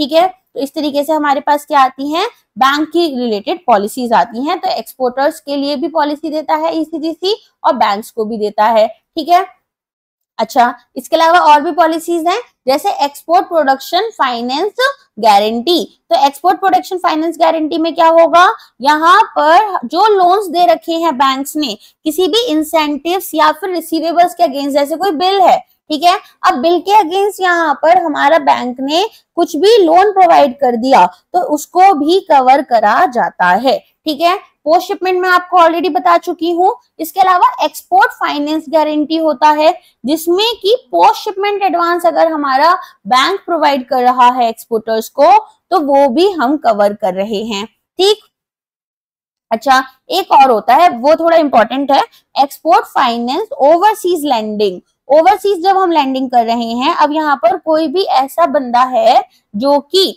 मतलब हमसे यहाँ पर इंफ्रास्ट्रक्चर के अकॉर्डिंग, ठीक है, क्या हुआ, यहाँ पर एक कॉन्ट्रैक्टर है, अब उस कॉन्ट्रैक्टर का जो क्लाइंट है वो यहाँ पर लोन अमाउंट लेना चाहता है ताकि कॉन्ट्रैक्टर से काम करा पाए। अब इंडियन कॉन्ट्रैक्टर है, तो बैंक ने क्या किया, बैंक ने यहाँ पर इनको, इस क्लाइंट को इसी की फॉरेन करेंसी में एक लोन प्रोवाइड कर दिया। ठीक है, तो ये भी हमारा होता है export finance overseas lending guarantee. Next question है, यहाँ पर कौन सा गारंटी, बेसिकली कौन सी गारंटीज है जो bank advance against export incentives receivable at pre shipment stage होता है? तो यहाँ पर आपके पास में कौन सा होगा, एक्सपोर्ट प्रोडक्शन फाइनेंस, जहां पर हम यहाँ क्या करते हैं, जो भी इंसेंटिव्स या रिसीवेबल्स होते हैं, ठीक है, उनके अगेंस्ट जो भी बिल्स वगैरह बन रहे हैं उनके अगेंस्ट लोन प्रोवाइड कर देते हैं। नेक्स्ट आपसे पूछ रहे हैं, कौन सा ईसीजीसी पॉलिसी कवर है जो कि लॉसेस अगर बैंक को तब होंगे जब पोस्ट शिपमेंट क्रेडिट इन्होंने प्रोवाइड किया है, तो ऐसी सिचुएशन में उन लॉसेस को कवर करेगा। तो ऑफ कोर्स यहाँ पर post shipment export credit insurance होता है, जिसमें पॉलिसी होल्डर्स को ईसीजीसी 90 से 95% कवरेज प्रोवाइड करता है और नॉन पॉलिसी होल्डर्स के लिए 50 to 75%। मतलब अगर कोई एक्सपोर्टर है जिसने की ईसीजीसी की पॉलिसी ले रखी है और उसने लोन लिया था बैंक से, तो तब ऐसी सिचुएशन में 90 से 95% तक का कवरेज प्रोवाइड करेगा ईसीजीसी। ठीक है, नेक्स्ट क्वेश्चन है कौन सा ईसीजीसी का प्रोडक्ट है जो कि काउंटर गारंटी की तरह काम कर रहा है। अभी बताया था एक्सपोर्ट परफॉर्मेंस इंडेमनिटी, जहां पर अगर हमारा बैंक गारंटी प्रोवाइड कर रहा है on behalf of buyer to the exporter, तो यहाँ पर एक्सपोर्टर बैंक के लिए यहाँ पर क्या होगा, बैंक के लिए यहाँ पर ईसीजीसी आपको गारंटी प्रोवाइड करता है। ठीक है, तो एक्सपोर्टर डिफॉल्ट कर गया, तो एक्सपोर्टर के डिफॉल्ट करने पर यहाँ पर बैंक को गारंटी कौन प्रोवाइड कर रहा है, ईसीजीसी। नेक्स्ट क्वेश्चन है कौन सा ईसीजीसी प्रोडक्ट है जो कि बैंक को बचा रहा है अगर फॉरेन बैंक फेल कर जाते हैं रीइंबर्स करने में, adding confirmation to a letter of credit. यहाँ पर इन्होंने कंफर्मेशन ऐड किया था, लेकिन ना तो एलसी ओपनिंग बैंक ना ही यहाँ पर एडवाइजिंग बैंक दोनों ही पेमेंट नहीं कर पा रहे हैं। ऐसी सिचुएशन में ट्रांसफर गारंटी आता है। ठीक है, तो अगर कोई फॉरेन इशूइंग बैंक रीइंबर्स करने से फेल हो जाएगा तो ईसीजीसी इंडियन बैंक के लॉस को कवर करता है। फिर पूछ रहे हैं कौन सा प्रोडक्ट है जो कि यहाँ पर इंडियन बैंक्स बेसिकली कवर करते हैं। ठीक है, इंडियन बैंक्स को कवर किया जाता है providing foreign currency loans to contractors, अभी बताया था, for overseas projects against non payment risk. तो इनकी करेंसी में प्रोवाइड किया जा रहा था ओवरसीज लैंडिंग गारंटी। ठीक है, नेक्स्ट क्वेश्चन है ईसीजीसी प्रोडक्ट कवर कर रहा है केवल political risk for Indian investment abroad. ठीक है, तो यहाँ पर कवरेज आपका 20 साल के लिए है, तो कौन से इसके अंदर आएगा, ओवरसीज इन्वेस्टमेंट इंश्योरेंस। ठीक है, तो यहाँ पर वॉर का, एक्सप्रोप्रिएशन का और रेमिटेंस रिस्ट्रिक्शन कवर हो रहे होते हैं, कमर्शियल रिस्क यहाँ पर कवर नहीं होता। अब आप हो सकता है ना आपने स्टॉक्स खरीदे, कंपनी डूब गई तो उससे लॉस होने वाला नहीं कवर करेंगे। नेक्स्ट क्वेश्चन है ईसीजीसी जो है वो यहाँ पर क्रेडिट इंश्योरेंस पॉलिसीज और फाइनेंस गारंटीज इशू करती है रिस्क शेयरिंग बेसिस पर, तो कौन सा स्टेटमेंट करेक्ट है। तो मैंने आपको बताया था ईसीजीसी 90 से 95% तक का कवरेज प्रोवाइड करती है, बाकी जो है लॉस वो हमारा एक्सपोर्टर बेयर करता है या बैंक बेयर करेगा।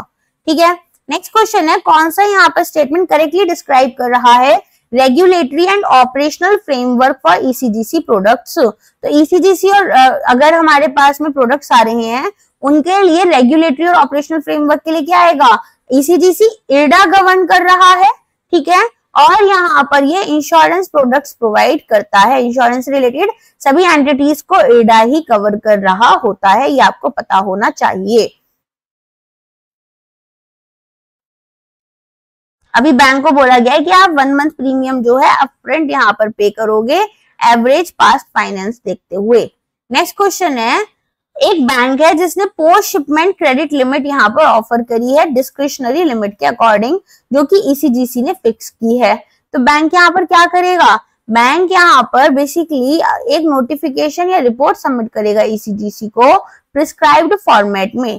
ठीक है, अब अगर क्रेडिट यहाँ पर सैंक्शन नहीं किया गया है, क्रेडिट सैंक्शन किया गया है डिस्क्रिशनरी लिमिट के अंडर, तो बैंक को प्रायर अप्रूवल लेना नहीं पड़ता, लेकिन एटलीस्ट यहाँ पर नोटिफाई या रिपोर्ट करना होता है ईसीजीसी को। नेक्स्ट क्वेश्चन है होल्ड टर्नओवर पॉलिसीज जो है बैंक्स की, बैंक की, यहाँ पर उसके लिए क्या क्या आएगा, तो प्री शिपमेंट भी आता है और पोस्ट शिपमेंट क्रेडिट भी आता है। ठीक है, नेक्स्ट क्वेश्चन है एक एक्सपोर्टर है जो कि यहाँ पर गुड्स को शिप कर रहे हैं, क्या कर रहे हैं, गुड्स को शिप कर रहे हैं। अब आपसे पूछा जा रहा है कि कौन सी कंट्रीज में कर रहे हैं, रिस्ट्रिक्टेड कवर में कर रहे हैं। रिस्ट्रिक्टेड कवर कौन सा था आपका, C1 और C2 था, है ना, रिस्ट्रिक्टेड ओपन कवर था, और यहाँ पर एक आपके पास क्लोज कवर था जिसमें कि आपके पास डी कंट्रीज आ रही थी। तो आपको क्या इंश्योर करना है पेमेंट से पहले, तो हाई रिस्क कंट्रीज के लिए बोला गया है कि केस बाय केस अप्रूवल लेना पड़ेगा। जैसे यहाँ पर 10 आपके पास में कॉन्ट्रैक्ट आए, तो 10 अलग अलग बायर्स है किसी पर्टिकुलर कंट्री के, अब वो कंट्री आ रही है रिस्ट्रिक्टेड कवर में, तो हर एक प्रोडक्ट को, हर एक उसको कॉन्ट्रैक्ट के लिए एक अलग अप्रूवल आपको लेना पड़ता है। नेक्स्ट क्वेश्चन है which of the following are key obligations, key obligations क्या है यहाँ पर एक्सपोर्टर्स के लिए अंडर ईसीजीसी पॉलिसी। तो यहाँ पर आपको बायर जो है वो एडवर्स लिस्ट में नहीं होना चाहिए, ना तो ईसीजीसी की एडवर्स लिस्ट में होना चाहिए, ना आरबीआई की कॉशन लिस्ट में होना चाहिए। शिपमेंट डिक्लेरेशन यहाँ पर हर महीने 15 महीने तक 15 तारीख को आपको बताना है कि भाई इतना शिपमेंट हो चुका है हमारा, वैलिड क्रेडिट लिमिट यहाँ पर ले लेनी है और लॉस लिमिट आपको शिपिंग से पहले ले लेनी है। ठीक है, एक क्लेम यहाँ पर अगर ईसीजीसी पॉलिसी के अंडर हो रहा है तो वो कितने टाइम के अंदर अंदर हो जाना चाहिए, यहाँ पर ड्यू डेट से 12 महीने के अंदर अंदर। और एक्सपोर्टर यहाँ पर इंश्योर करेगा कि जो प्रीमियम है वो पे कर दिया गया है और पॉलिसी आपकी अभी भी वैलिड है। अगर मान लो 1 जनवरी को पॉलिसी खत्म हो रही है और आपने 31 दिसंबर तक यहाँ पर सारा प्रीमियम भरा था, फर्स्ट को इसे रिन्यू नहीं करवाया, तो ऐसे में पॉलिसी क्या होगी, इनवैलिड हो जाएगी। नेक्स्ट क्वेश्चन है कि यहाँ पर कौन से एक्सपोर्टर्स हैं, ठीक है, what must exporters not do, क्या एक्सपोर्टर्स को नहीं करना चाहिए, सॉरी थोड़ा गलत बता दिया, without prior ECGC approval, ECGC के बिना अप्रूवल के आपको क्या नहीं करना है, extend export bill due dates को यहाँ पर एक्सटेंशन नहीं करना है, डिस्काउंट या कॉम्प्रोमाइज नहीं करना सेटलमेंट्स में, यहाँ पर कोई भी डिफॉल्टिंग बायर को दोबारा शिपमेंट नहीं करनी है, तो डी आपका आंसर हो जाएगा। After ECGC settles a post shipment claim to a bank, यहाँ पर ईसीजीसी जो है उसने पोस्ट शिपमेंट क्लेम जो है वो सबमिट किया है बैंक को, नेक्स्ट क्या होगा, तो बैंक यहाँ पर क्या करता है, बैंक अगर कोई भी रिकवरी करनी है, ठीक है, वो यहाँ पर बाद में भी शेयर करनी है ईसीजीसी को। कैसे, देखो यहाँ पर मान लो कि आपके पास में एक बंदा था जो कि डिफॉल्ट कर गया, पेमेंट नहीं की, अब इंश्योरेंस तो आपको प्रोवाइड कर दिया गया, इंश्योरेंस प्रोवाइड करने के बावजूद क्या होता है, यहाँ पर आपका जो एक्सपोर्टर था, ठीक है, एक्सपोर्टर यहाँ पर थोड़ा बहुत अपना रिकवर कर लेगा अमाउंट, तो अगर वो रिकवरी हो जा रही है, ठीक है ना, तो रिकवरी करने के बाद में आपको एक इक्विवेलेंट अमाउंट उसकी, जैसे मान लो 10 रुपए आपने यहाँ पर अपना रिकवर किया, तो 5 रुपए आप ईसीजीसी को वापस दे देते हो, प्रो रेटा बेसिस पर ऐसा जाता है। तो क्लेम सेटलमेंट जो है वो यहाँ पर एक्सपोर्टर को रिलीफ नहीं प्रोवाइड कर रही हैं, वो यहाँ पर आपको बैंक को प्रोवाइड करेंगे रिलीफ और आपके एक्सपोर्टर को प्रोवाइड करेंगी। Next question, which of the following statements, कौन सा स्टेटमेंट यहाँ पर बेस्ट कैप्चर कर रहा है overall role of EXIM bank in India foreign trade ecosystem, India का जो फॉरेन ट्रेड इकोसिस्टम है, जो आपको फॉरेन ट्रेड करना है, उसमें ओवरऑल रोल हमारे एक्सिम बैंक का क्या है, उसके बारे में बात हो रही है। तो ये बोल रहे हैं कि एक्सिम बैंक जो है वो यहाँ पर एपेक्स रेगुलेटर की तरह काम कर रहा है, रेगुलेटर तो नहीं है, ये कोऑर्डिनेट करेगा, सपोर्ट करेगा, फाइनेंस करेगा इंडिया के फॉरेन ट्रेड को, स्पेशली जो लॉन्ग टर्म प्रोजेक्ट एक्सपोर्ट्स आपके रहते हैं। तो ये स्टेटमेंट यहाँ पर करेक्ट हो जाता है। एक्सिम बैंक क्या है, export import bank of India, ठीक है। अब यहाँ पर ये आपका 1981 के एक्ट के अंडर आया था, एक्सिम बैंक एक्ट के अंडर आया था, ताकि यहाँ पर सपोर्ट करे, फाइनेंस करे, कोऑर्डिनेट करे जो भी एक्सपोर्ट्स हो रही हैं, जो भी इंपोर्ट ट्रेड आपका हो रहा है। नेक्स्ट क्वेश्चन है, कौन सा फीचर है जो कि करेक्टली डिस्क्राइब करेगा buyers credit facility offered by the EXIM bank. Buyer credit facility क्या है कि भाई इंडिया से अगर आप कोई सामान ले रहे हो, ठीक है, तो हम यहाँ पर आपको क्रेडिट फैसिलिटीज प्रोवाइड करेंगे, इसके बारे में बात होती है। तो इसे इंडियन बायर्स यूज करते हैं, नहीं, ये हमारे इंडियन एक्सपोर्टर्स को सपोर्ट करता है, डेफिनेटली करता है। कैसे कर रहा है, ओवरसीज बायर्स को क्रेडिट प्रोवाइड कर रहा है ताकि वो इंडिया गुड्स को इंपोर्ट कर पाए। तो ये स्टेटमेंट आपका करेक्ट हो जाता है। नेक्स्ट आपसे बोल रहे हैं कि यहाँ पर अच्छे से पूरा पढ़ लेते हैं, ये बायर्स क्रेडिट जो है वो एक medium to long term loan है जो कि एक्सिम बैंक प्रोवाइड करेगा फॉरेन बायर्स को, ताकि यहाँ पर इंपोर्ट कर पाए वो गुड्स या सर्विसेज को हमारे इंडियन एक्सपोर्टर्स से, और ये इंडियन एक्सपोर्टर्स को फैसिलिटेट कर रहा है और सेव करता है जो हमारे लेटर ऑफ क्रेडिट चार्जेस होते हैं, ठीक है, by being a non LC transaction. यहाँ पर आपका एक non LC, non letter of credit transaction की तरह से यहाँ पर एक्ट करता है और आपको बचा लेता है, आपको लेटर ऑफ क्रेडिट में जो पैसा देना पड़ रहा है वो नहीं देना पड़ेगा। नेक्स्ट क्वेश्चन है, फाइनेंशियल प्रोडक्ट्स जो हैं वो हमारे कॉर्पोरेट बैंकिंग के लिए एक्सिम बैंक ऑफर कर रहा है, तो इनमें से बताओ कौन सा है। पहला बोल रहे हैं फाइनेंस प्रोवाइड करेंगे एकदम ग्रास रूट एंटरप्राइजेस के लिए, ऑफ कोर्स करते हैं। Pre shipment post shipment credit of course देते हैं। Research and development finance provide करते हैं हमारे ईओयूज के लिए। तो ऑफ कोर्स वो भी प्रोवाइड किया जाता है। ठीक है, तो यहाँ पर कॉर्पोरेट बैंकिंग प्रोडक्ट्स जो हैं उनमें काफी सारी चीजें आ जाएंगी, जैसे आपका R&D फाइनेंस आ जाता है, इसके अलावा यहाँ पर आपका प्री शिपमेंट या पोस्ट शिपमेंट क्रेडिट आ जाता है, इंपोर्ट फाइनेंस आ जाता है, ग्रास रूट एंटरप्राइज सपोर्ट आ जाता है, एक्सपोर्ट ओरिएंटेड यूनिट्स आ सकती हैं, SPV लैंडिंग हो सकता है, और यहाँ पर क्रिएटिव इकोनॉमी को भी पैसा दिया जाता है। नेक्स्ट क्वेश्चन है, कौन सा स्टेटमेंट आपका लाइंस ऑफ क्रेडिट से रिलेटेड यहाँ पर करेक्ट है अबाउट एक्सिम बैंक। तो यहाँ पर सबसे पहले बोल रहे हैं कि जो हमारे पास में ये एक्सटेंड की जाती है केवल इंडियन एक्सपोर्टर को, ताकि इंडियन डोमेस्टिक मार्केट्स में यहाँ पर वो एक्सपेंड कर पाए। तो नहीं, आप कहाँ पर एक्सपोर्टर्स कहाँ जाएंगे, यहाँ पर दूसरी कंट्रीज के मार्केट्स को, इंटरनेशनल मार्केट्स को। ठीक है, letter of credit are always line of credit are always issued under multilateral agencies like ADB और वर्ल्ड बैंक। नहीं, ऐसा भी नहीं है कि हमेशा उन्हीं के अंडर होगा। They are extended to overseas institutions, governments, ताकि वो इंपोर्ट कर पाए गुड्स को और सर्विसेज को इंडिया से। यस, ये करेक्ट बात है।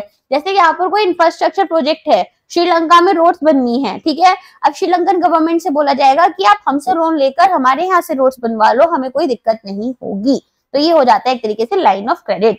तो ये फॉरेन फाइनेंशियल इंस्टीट्यूशंस को, डेवलपमेंट बैंक्स और गवर्नमेंट्स को प्रोवाइड किया जाता है, ताकि वो इंडियन गुड्स को या सर्विसेज को यहाँ पर इंपोर्ट करें अपने यहाँ पर डेफर्ड क्रेडिट टर्म्स पर। ठीक है, पेमेंट आप बाद में कर देना, अभी आप हमसे लोन वगैरह ले सकते हो। ये लोन की अमाउंट जो है वो आप हमें बाद में पे कर देना, ताकि न्यू मार्केट्स में हम लोग एंटर कर पाए। नेक्स्ट क्वेश्चन है, कौन सा स्टेटमेंट करेक्टली रिलेट कर रहा है प्रोजेक्ट एक्सपोर्ट्स जो कि एक्सिम बैंक सपोर्ट करते हैं। तो आपके पास में कोई भी टर्न की, कंसल्टेंसी, सिविल इंजीनियरिंग, सप्लाईज, ये सभी बड़े बड़े प्रोजेक्ट्स जो हैं उनको हमारे पास में EPCG भी कवर हो रहा होता है। ठीक है, तो यहाँ पर ये सभी चीजें हमारी प्रोजेक्ट एक्सपोर्ट के अंडर आती हैं, जैसे turnkey projects, consultancy services, civil work, supply of materials जो कि हम यहाँ पर ओवरसीज मार्केट में प्रोवाइड करना चाहते हैं। ये आपकी फंडेड फैसिलिटीज भी यहाँ पर देती हैं, और नॉन फंडेड मतलब लेटर ऑफ क्रेडिट या बैंक गारंटी भी प्रोवाइड करती हैं। नेक्स्ट क्वेश्चन है, कौन सी एक्टिविटीज यहाँ पर एलिजिबल है अंडर एक्सपोर्ट मार्केटिंग फंड। तो एक्सपोर्ट मार्केटिंग फंड के अंदर आपका क्या क्या आ जाएगा। सबसे पहले तो ओवरसीज मार्केट रिसर्च आपकी आ जाती है। ठीक है, यहाँ पर आप ओवरसीज मार्केट्स जो हैं उनमें कुछ रिसर्च करना चाहते हो, अलाउड है। डेस्क रिसर्च या प्रमोशनल ट्रैवल करना चाहते हो, ठीक है, अलाउड है। आप यहाँ पर अपने प्रोडक्ट्स को प्रमोट करना चाहते हो, मार्केटिंग करना चाहते हो, जाओ। इक्विपमेंट को यहाँ पर आप मॉडर्नाइजेशन के लिए या टूलिंग के लिए करना चाहते हो, ऑफ कोर्स अलाउड है। तो ये सभी चीजें आपकी आ जाएंगी। तो EMF जो है एक्सपोर्ट मार्केटिंग फंड एक यहाँ पर वाइड रेंज आपको प्रोवाइड कर रहा है, जैसे export marketing and capacity enhancement. इसके अलावा यहाँ पर फील्ड या डेस्क रिसर्च आपकी आ जाती है। इसके अलावा यहाँ पर आपके पास प्रोडक्ट टेस्टिंग आ जाती है, एंड यहाँ पर रिसर्च एंड डेवलपमेंट भी आपको देखने के लिए मिल जाता है। ठीक है, तो आप यहाँ पर अपने प्लांट का मॉडर्नाइजेशन भी करा सकते हैं।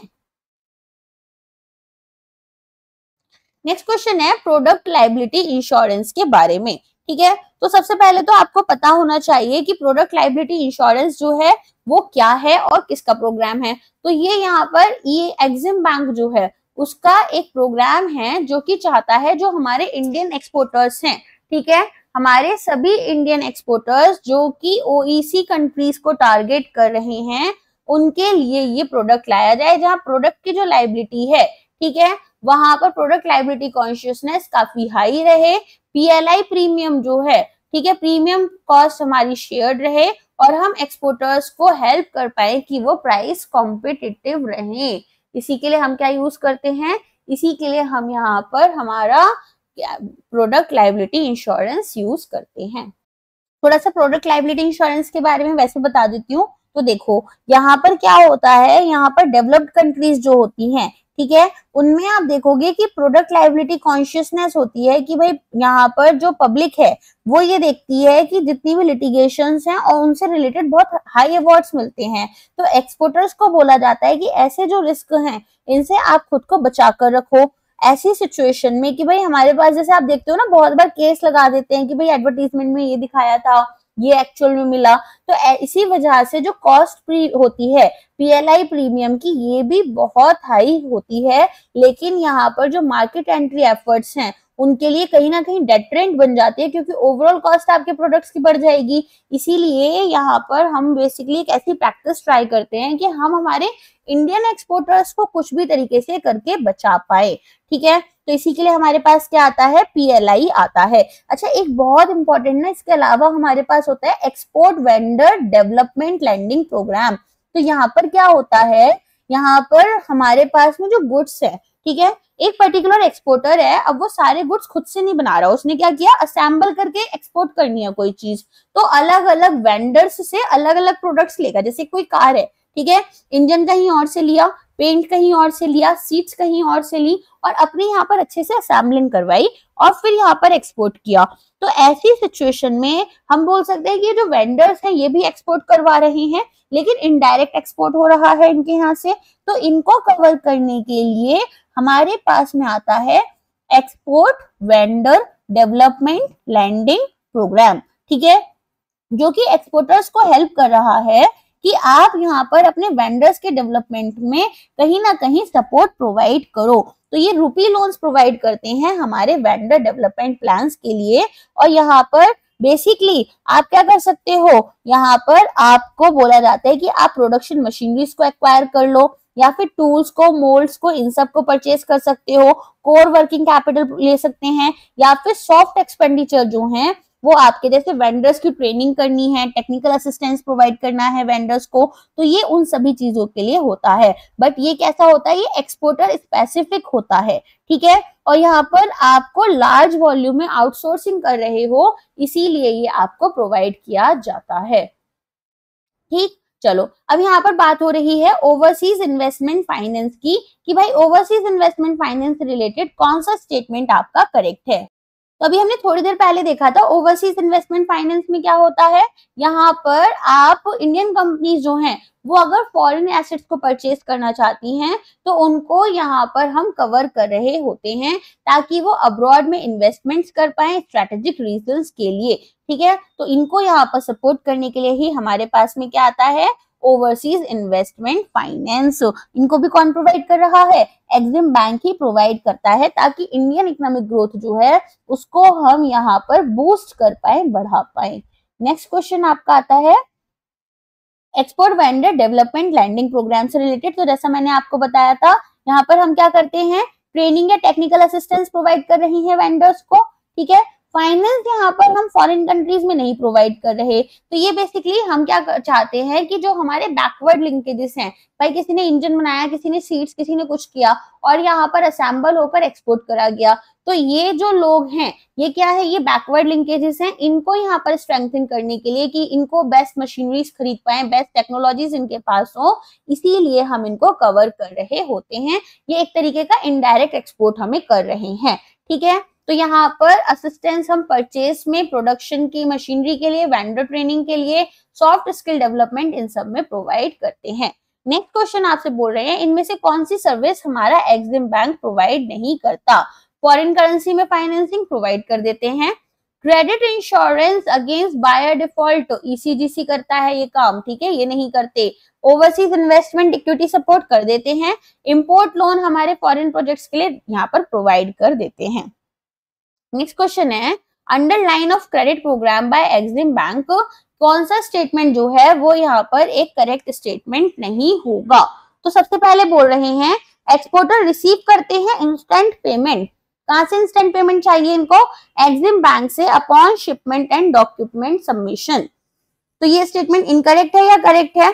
दूसरा यहाँ पर बोल रहे हैं इंस्टेंट पेमेंट तो बहुत कम ही होता है ना। दूसरा बोल रहे हैं बेनिफिशियरी गवर्नमेंट जो है वो आपको अपफ्रंट फुल पेमेंट प्रोवाइड करते हैं टू द इंडियन एक्सपोर्टर। जो बेनिफिशियरी गवर्नमेंट है उनको बोला जाता है कि आप हमसे पैसा लो, ठीक है, और यहाँ पर हमारे एक्सपोर्टर को दे दो, आपके बीच में, हमारे बीच में यहाँ पर जैसे लोन चलता है वैसा कुछ चलता रहेगा। ठीक है, तो बेनिफिशियरी गवर्नमेंट यहाँ पर डेफर्ड पेमेंट पीरियड ले लेता है 3 से 5 साल का, और इंडियन एक्सपोर्टर जो है उनको अपफ्रंट पेमेंट मिल जाती है एग्जिम बैंक से जब यहाँ पर वो एक्सपोर्ट डॉक्यूमेंट्स को सबमिट करते हैं। नेक्स्ट पूछ रहे हैं कि कौन सा यहाँ पर line of credit agreement Indian EXIM bank ने साइन किया था। तो ऐसा कुछ क्वेश्चन आप एक बार करंट अफेयर्स में देख लेना, आपसे पूछ सकते हैं एग्जाम के लिए। ये आपकी बुक में दे रखा है तो मैंने आपको प्रोवाइड कर दिया है। गवर्नमेंट ऑफ श्रीलंका के साथ में ये हमारा प्रोजेक्ट हुआ था। नेक्स्ट क्वेश्चन है export factoring by EXIM bank is aimed primarily at, तो क्यों करेंगे हम यहाँ पर रिसीवेबल फाइनेंसिंग की भाई हमारे पास में कुल बिल्स हैं, अब बिल्स पर हमें अमाउंट रिसीव होगी तो उनको फाइनेंस करने के लिए हम इसे यूज कर रहे हैं। नेक्स्ट क्वेश्चन है फेमा 1999 में आरबीआई ने पेनल्टी लगा सकती बोला था कि पेनल्टी लगा सकता है RBI up to how much for a single contravention. Single contravention होगा तो 10,000 रुपए तक का फाइन लगता है और अगर ये कंटिन्यू रहेगा तो 2,000 रुपए पर डे के हिसाब से यहाँ पर फाइन लगता है। ठीक है, नेक्स्ट क्वेश्चन है इनमें से कौन सा एक प्रोहिबिटेड रेमिटेंस नहीं है फेमस शेड्यूल 1 के अंडर। तो प्रोहिबिटेड है लॉटरी विनिंग कमीशन, अगर आप यहाँ पर ऑन एक्सपोर्ट कर रहे हैं under rupee straight credit route, remittance studies के लिए कर रहे हो तो वो आपको अलाउड होता है बिना यहाँ पर अप्रूवल के एलआरएस स्कीम के अंडर $2,50,000 का। ठीक है, रुपीज नहीं है ये डॉलर से, कभी कंफ्यूज कर लो बाद में। और परचेज ऑफ बैंड मैगजीन ये भी आपके लिए प्रोहिबिटेड है, भाई गवर्नमेंट ने कोई मैगजीन बैन कर दी तो आप उसको खरीद नहीं सकते हो। नेक्स्ट क्वेश्चन है कौन सा रिटर्न है जो कि हम यहाँ पर यूज करते हैं ताकि रिपोर्ट कर पाए bank wide fortnightly data on forex operations to RBI. जब हम यहाँ पर फॉरेक्स ऑपरेशंस कर रहे हैं तो यहाँ आरबीआई को इंफॉर्मेशन देनी है फोर्टनाइटली। ये कौन सा होता है, फैक्टर्स होता है आपका। ठीक है, तो फैक्टर्स को आपको फोर्टनाइटली क्या है, रिपोर्टिंग फ्राइडेज। ठीक है ना। एज पर एलआरएस एक रेजिडेंट इंडिविजुअल हैं जो कि रेमिट करना चाहते हैं 2,50,000 रुपए पर फाइनेंशियल ईयर फॉर किस किस चीज के लिए कर सकते हैं, बिजनेस ट्रैवल के लिए कर सकते हैं, इमाइग्रेशन के लिए, स्टडीज के लिए। एक चीज याद रखना, बिजनेस ट्रैवल में अगर कंपनी खर्चा दे रही है आपका, ठीक है, तो आप यहाँ पर कितना भी खर्चा कर लोगे, आपको एलआरएस स्कीम के अंडर कोई रिस्ट्रिक्शन नहीं है। आप अपनी जेब से पैसा दे रहे हो तो आपके ऊपर रिस्ट्रिक्शन है। नेक्स्ट यहाँ पर आपको बोल रहे हैं कि कौन सा स्टेटमेंट फेमा के अंडर यहाँ पर करेक्ट रहेगा। तो पहला क्या है, पहला आपको बोल रहे हैं कि इसने फेरा 1973 जो है उसको रिप्लेस कर दिया था। ठीक है, करेक्ट है। वायलेशन यहाँ पर अंडर फेमा जो है वो सिविल है। हाँ, पहले फेरा के अंडर क्रिमिनल थी, अब सिविल हो गई है। फेमा फोकस करता है कंजर्व करने में फॉरेन एक्सचेंज, ऐसा कुछ भी नहीं है, ये काफी लिबरल अप्रोच रखता है। यहाँ पर फेरा ऐसा था जो कि यहाँ पर रिजर्व करना चाहता था, कंजर्व करना चाहता था। ठीक है, जो चौथा बोल रहे हैं ये फैसिलिटेट कर रहा है एक्सटर्नल ट्रेड एंड पेमेंट, तो ये करेक्ट है। तो सी यहाँ पर करेक्ट हो जाएगा आपका आंसर, क्योंकि इनकरेक्ट स्टेटमेंट पूछा है। कौन सा रिटर्न आपका नॉस्ट्रो वॉस्ट्रो स्टेटमेंट से रिलेटेड यहाँ पर करेक्ट है, स्टेट 5 नहीं, बैलेंस स्टेटमेंट, बैलेंस स्टेटमेंट। ठीक है, तो यहाँ पर बैलेंस स्टेटमेंट जो है वो आपके बैलेंसेस बताती है नॉस्ट्रो वॉस्ट्रो अकाउंट्स में, और ये हम किसको सबमिट कर रहे हैं, आरबीआई को। नेक्स्ट क्वेश्चन है कौन सा ट्रांजेक्शन जो है इसमें प्रायर अप्रूवल चाहिए गवर्नमेंट से, शेड्यूल 2 अंडर फेमा के अंडर। तो आपको ध्यान देना है, यहाँ पर हमें क्या करना होगा, अगर हम कल्चरल टूर्स के लिए जा रहे हैं तो ministry of home resource, ministry of education हो चुकी है अब तो। ठीक है, पहले ये क्या था, पहले आपका ये एचआर होता था, सॉरी होम रिसोर्स नहीं, ह्यूमन रिसोर्स। ठीक है, और यहाँ पर कभी कभी फ्लो में ना ऐसा फालतू बोल जाते हैं। Remittances of membership fee to P&I club, ठीक है, ये दोनों ही आपके कवर हो रहे होते हैं।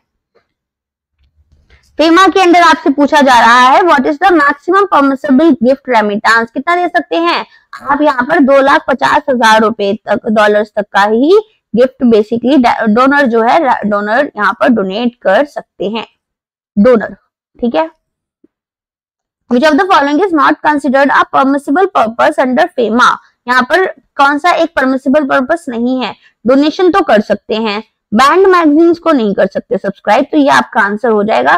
कंसल्टेंसी सर्विसेज हो सकती हैं। अच्छा, कॉल बैक सर्विसेज भी अलाउड नहीं होती। ये क्या होते हैं कि भाई मिस कॉल दिया फिर वहां से कॉल बैक आ रहा है, उसके लिए आपने रेमिटेंसेस किया, वो भी अलाउड नहीं है। ठीक, ओवरसीज डायरेक्ट इन्वेस्टमेंट क्या होता है, जैसे इंडिया में FDI आता है कि भाई वहां से फॉरेन इन्वेस्टर्स हमारी कंट्री में इन्वेस्ट कर रहे हैं, ऐसे ही इंडियन इन्वेस्टर्स फॉरेन कंट्रीज में जब इन्वेस्ट करेंगे तो उसको हम क्या बोलते हैं, ओवरसीज डायरेक्ट इन्वेस्टमेंट। तो पहला बोल रहे हैं रियल एस्टेट ट्रेडिंग अलाउड है ओडीआई के अंडर, दूसरा बोल रहे हैं नहीं अलाउड होती है, दूसरा बोल रहे हैं इंडियन पार्टी को आरबीआई से अप्रूवल चाहिए, ऑटोमेटिक रूट में नहीं चाहिए। इंडियन एंटिटीज इन्वेस्ट कर सकती हैं abroad by subscribing to the capital और purchasing shares of foreign entities. Foreign entities के आप शेयर्स वगैरह यहाँ पर ले सकते हो अगर आप एक इंडियन एंटिटी हो, ऑफ कोर्स ले सकते हो, ये आपके लिए अलाउड है। ये बोल रहे हैं Indian bank can not set up जेवी, जेवी मतलब ज्वाइंट वेंचर्स या होली ओन सब्सिडरीज, तो of course they can set up. तो ये भी स्टेटमेंट आपका इनकरेक्ट हो जाएगा। रियल एस्टेट आपका प्रोहिबिटेड है, ऑटोमेटिक अप्रूवल के रूट में आपको आरबीआई का अप्रूवल नहीं चाहिए, ठीक है। चलिए नेक्स्ट क्वेश्चन है, इनमें से कौन सा एक सोर्स ऑफ फंडिंग नहीं होना चाहिए फॉर ओडीआई। तो पहला आपसे बोल रहे हैं foreign currency drawal of foreign currency from AD bank in India. यहाँ पर आपने क्या किया, कोई भी ऑथराइज्ड डीलर बैंक है जहां से आपने कुछ अपनी फॉरेन एक्सचेंज करवा ली, ऑफ कोर्स करा सकते हो। कैपिटलाइजेशन ऑफ एक्सपोर्ट्स, ये भी अलाउड है। प्रोसीड्स अगर आपकी एक्सटर्नल कमर्शियल बोरोइंग से आ रही है, ठीक है। आपका foreign currency cash holding outside India, India से बाहर आपको पता है हम यहाँ पर कैश ले जाकर दूसरे उसमें नहीं इन्वेस्ट कर सकते, ठीक है। तो परमिसिबल मेन सोर्सेज जो हैं वो आपके क्या क्या हैं कि आप विड्रॉल कर रहे हो एडी बैंक से, कैपिटलाइजेशन कर रहे हो एक्सपोर्ट्स का, यहाँ पर ईसीबीस को यूज कर सकते हो, या फिर foreign currency convertible bonds use कर रहे हो, या फिर अमेरिकन डिपॉजिटरी रिसिप्ट्स या ग्लोबल डिपॉजिटरी रिसिप्ट्स, या फिर आपके पास में exchange earner foreign currency account है, उसमें जो बैलेंस है, या फॉरेन करेंसी फंड्स आपने रेज करे हैं, वो सारे आपके आ जाएंगे। नेक्स्ट क्वेश्चन है regarding form ODI. Form ODI जो है अंडर फेमा, कौन सा पार्ट आपका एनुअल परफॉर्मेंस रिपोर्ट सबमिशन से रिलेटेड यहाँ पर यूज हो रहा है। तो यहाँ पर फॉर्म ओडीआई जो है इसमें 3 पार्ट्स आते हैं, application of for UIN unique identification number and reporting remittances, annual performance report, या फिर रिपोर्ट आपकी डिसइन्वेस्टमेंट, मर्जर्स, क्लोजर्स एंड बाईबैक्स, ठीक है। नेक्स्ट क्वेश्चन है कौन सी फॉरेन करेंसी अकाउंट जो है वो यहाँ पर, ठीक है, which of the following foreign currency accounts can a returning NRI open to hold their foreign currency assets and benefits। जो भी फॉरेन करेंसी अकाउंट्स हैं, ठीक है, वो यहाँ पर आप यूज कर सकते हो। आप आकर एनआरआई हो बेसिकली, अब इंडिया में वापस रेजिडेंट बन गए हो और परमानेंटली रहने आए हो, तो अब यहाँ पर अपने लिए एक अकाउंट खोलो। क्यों अकाउंट खोलोगे, क्योंकि देखो वहां से पेंशन हो सकती है, वहां कुछ इन्वेस्टमेंट की है उससे इनकम आ रही है, तो वो सब इंडिया में रिसीव कर पाओ, तो इसके लिए होता है आरएफसी अकाउंट, ठीक है। तो यहाँ पर आप क्या करोगे, यहाँ पर आप resident foreign currency account open कर सकते हो। फिर ये पूछ रहे हैं कौन सा फॉरेन करेंसी अकाउंट जो कि एक नॉन इंटरेस्ट बेयरिंग अकाउंट है, यहाँ पर एक्सपोर्टर्स यूज करते हैं ताकि अपनी एक्सपोर्ट प्रोसीड्स को यहाँ पर मैनेज कर पाए, ठीक है। तो बेसिकली जो पैसा उनको मिल रहा है वो आता है exchange earner foreign currency account में। लेकिन यहाँ पर आपसे एक सेकेंड देखो, यहाँ पर ना केवल और केवल आपसे नॉर्मल पूछा गया है, लेकिन अगर यहाँ डायमंड एक्सपोर्टर दे रखा होता है, ये ना डायमंड यहाँ पर वर्ड जो है मिसिंग है, ये आएगा डायमंड एक्सपोर्टर, ठीक है। तो अगर डायमंड एक्सपोर्टर हैं तो डायमंड एक्सपोर्टर्स के लिए क्या होता है, डायमंड डॉलर अकाउंट होता है। तो इनके लिए क्या यहाँ पर बोला गया है, इनको यहाँ पर बोला गया है कि आप एटलीस्ट 3 साल से तो यहाँ पर इस तरह का बिजनेस कर रहे होगे, ठीक है, तभी आप इस अकाउंट को खोल सकते हो। साथ में यहाँ पर आपका जो एवरेज एनुअल टर्नओवर है वो एटलीस्ट यहाँ पर मिनिमम जो है वो कितना होना चाहिए, 3 करोड़ रुपए का होना चाहिए, ठीक है। इन अकाउंट्स पर आपको कोई भी इंटरेस्ट जो है वो पे नहीं किया जाता है। नेक्स्ट क्वेश्चन है Which of the following is true about Indian parties making overseas direct investment। तो जब भी इंडियन पार्टीज जो है वो ओवरसीज डायरेक्ट इन्वेस्टमेंट करना चाहती हैं, तो यहाँ पर कोई भी फाइनेंशियल कमिटमेंट अगर $1 बिलियन से ज्यादा है किसी भी फाइनेंशियल ईयर में, तो आपको आरबीआई से पहले ही अप्रूवल लेना पड़ेगा, ठीक है, अंडर ऑटोमेटिक रूट ऑल्सो। तो अगर 1 बिलियन तक यहाँ पर इन्वेस्टमेंट कर रहे हो कोई बात नहीं है, अदरवाइज क्या होगा, यहाँ पर आरबीआई से अप्रूवल आपको लेना पड़ेगा, ठीक है। नेक्स्ट क्वेश्चन पर आते हैं। नेक्स्ट क्वेश्चन किसके बारे में है, फिडाई के बारे में है कि भाई फिडाई जो है यहाँ पर आपका आया था, ऑफ कोर्स यहाँ पर आया था। अब ये एस्टैब्लिश जब हुआ था तो कौन सी अथॉरिटी की अप्रूवल लगी थी, यहाँ पर ये आपको बताना है। तो आरबीआई से यहाँ पर अप्रूवल लगा था। फिडाई क्या है, एक सेल्फ रेगुलेटरी ऑर्गेनाइजेशन है। फुल फॉर्म क्या है इसकी, foreign exchange dealers association of India, जो कि 1958 में आई थी। ये सेल्फ रेगुलेटरी ऑर्गेनाइजेशन है। इसके यहाँ पर मेंबर बैंक्स होते हैं और उनको ये रिप्रेजेंट कर रही होती है इंटरनेशनल लेवल पर। कुछ गड़बड़ कर देते हैं ये बैंक्स तो आरबीआई के सामने भी बात उनकी तरफ से रखने के लिए फिडाई जाता है। आपसे यहाँ पर नेक्स्ट क्वेश्चन पूछना है कि कौन सा यहाँ पर एक फंक्शन फिडाई का नहीं है। गाइडलाइंस इशू करते हैं, ऑफ कोर्स करते हैं। बैंक पर्सनल्स को ट्रेन करते हैं, डेफिनेटली करते हैं। स्टॉक मार्केट रेगुलेट करने का काम सेबी का है, इनका नहीं है, ठीक है। अक्रेडिशन प्रोवाइड करते हैं हमारे फॉरेक्स ब्रोकर्स को, ठीक है। तो फॉरेन एक्सचेंज रिलेटेड से इनके काम होते हैं, जिसमें कि गाइडलाइंस इशू करना, बैंक स्टाफ को ट्रेन करना, अक्रेडिट करना हमारे फॉरेक्स ब्रोकर्स को, और लाइजिंग करना विद आरबीआई। नेक्स्ट क्वेश्चन है, according to FEDAI guide rules business in foreign exchange shall be undertaking online through. यहाँ पर अगर आप फॉरेन एक्सचेंज में कुछ भी बिजनेस करना चाहते हो तो कैसे करोगे, आरबीआई अप्रूव्ड एक्सचेंज ब्रोकर्स के थ्रू करोगे, ठीक है। नेक्स्ट क्वेश्चन है, यूजुअल नेगोशिएशन या फिर टाइम पीरियड जो है वो कितना है जो हमारी फॉरेन करेंसी बिल्स के लिए अलाउड है। तो ये आपके लिए देखो, नॉर्मल ट्रांजिट पीरियड ऐसे तो हमारा 25 डेज होता है, लेकिन अगर फॉरेन करेंसी बिल्स हैं तो ये आपके लिए कितना हो जाएगा, ये आपके लिए 90 डेज हो जाता है। नेक्स्ट है कि फिडाई रूल्स के अकॉर्डिंग ओवरड्यू फॉरवर्ड कॉन्ट्रैक्ट्स जो हैं वो यहाँ पर क्या होगा, तो वो आपके थर्ड वर्किंग डे में, ड्यू डेट से जो थर्ड वर्किंग डे है उसमें क्लोज हो जाते हैं। नेक्स्ट क्वेश्चन है, एक नॉन हॉलीडे है एज पर फिडाई रूल्स, तो यहाँ पर एक is the holiday known at least कितने दिन पहले, आपको ये पता होना चाहिए, कम से कम 3 दिन पहले, ठीक है। और अननोन है तो अननोन है तो 1 दिन पहले आपको पता होना चाहिए, ठीक है। अचानक से कोई हॉलीडे लग गया, जैसे किसी की डेथ हो जाती है ना, किसी बहुत ही इंपॉर्टेंट पर्सनैलिटी की, तो फिर यहाँ पर हॉलीडे घोषित कर दिया जाता है। तो ऐसे में यहाँ पर हम कोशिश करते हैं कि भाई तभी किया है तो कोई बात नहीं, वरना 1 दिन पहले एटलीस्ट पता चल जाए। In case of early realisation of export bills, early realisation कर रहे हैं हम एक्सपोर्ट बिल्स का, interest for the unexpired period shall be, तो यहाँ पर आपको पहले पहले ही बिल मिल गया, ठीक है। तो पहले पहले ही अगर अमाउंट आपको मिल गया ड्यू डेट से, तो जो इंटरेस्ट आप चार्ज कर रहे थे वो आप रिफंड कर दोगे अपने कस्टमर को। अब आपका लास्ट चैप्टर है इफ आईएफएससी से रिलेटेड, तो यहाँ पर उसी के बारे में पूछा जा रहा है। सबसे पहले तो आपको पता होना चाहिए इंटरनेशनल फाइनेंशियल सर्विस सेंटर्स जो होते हैं, ठीक है। अब यहाँ पर इनके लिए यही एक अथॉरिटी बन जाती है, international financial service centre authority. ये आपका जैसे आरबीआई बैंक्स को रेगुलेट करता है, तो आईएफएससी के अंडर जितने भी आईएफएससी इंडिया में बनेंगे, आगे जाकर आईएफएससी बनेंगे, ठीक है, उनमें जितनी भी बैंक्स आएंगे, जितनी भी पेंशन बॉडीज आएंगी, जितने भी कैपिटल मार्केट रिलेटेड यहाँ पर चीजें होंगी, वो सभी की सभी आईएफएससी खुद ही देखता है, ठीक है। तो आईएफएससी आपका आरबीआई का काम, सेबी का काम, पीएफआरडीए का काम, इरडा का काम अपने अंडर सभी कर रहा होता है अपने आईएफएससी में। अभी इंडिया में कितने आईएफएससी हैं, अभी केवल एक है।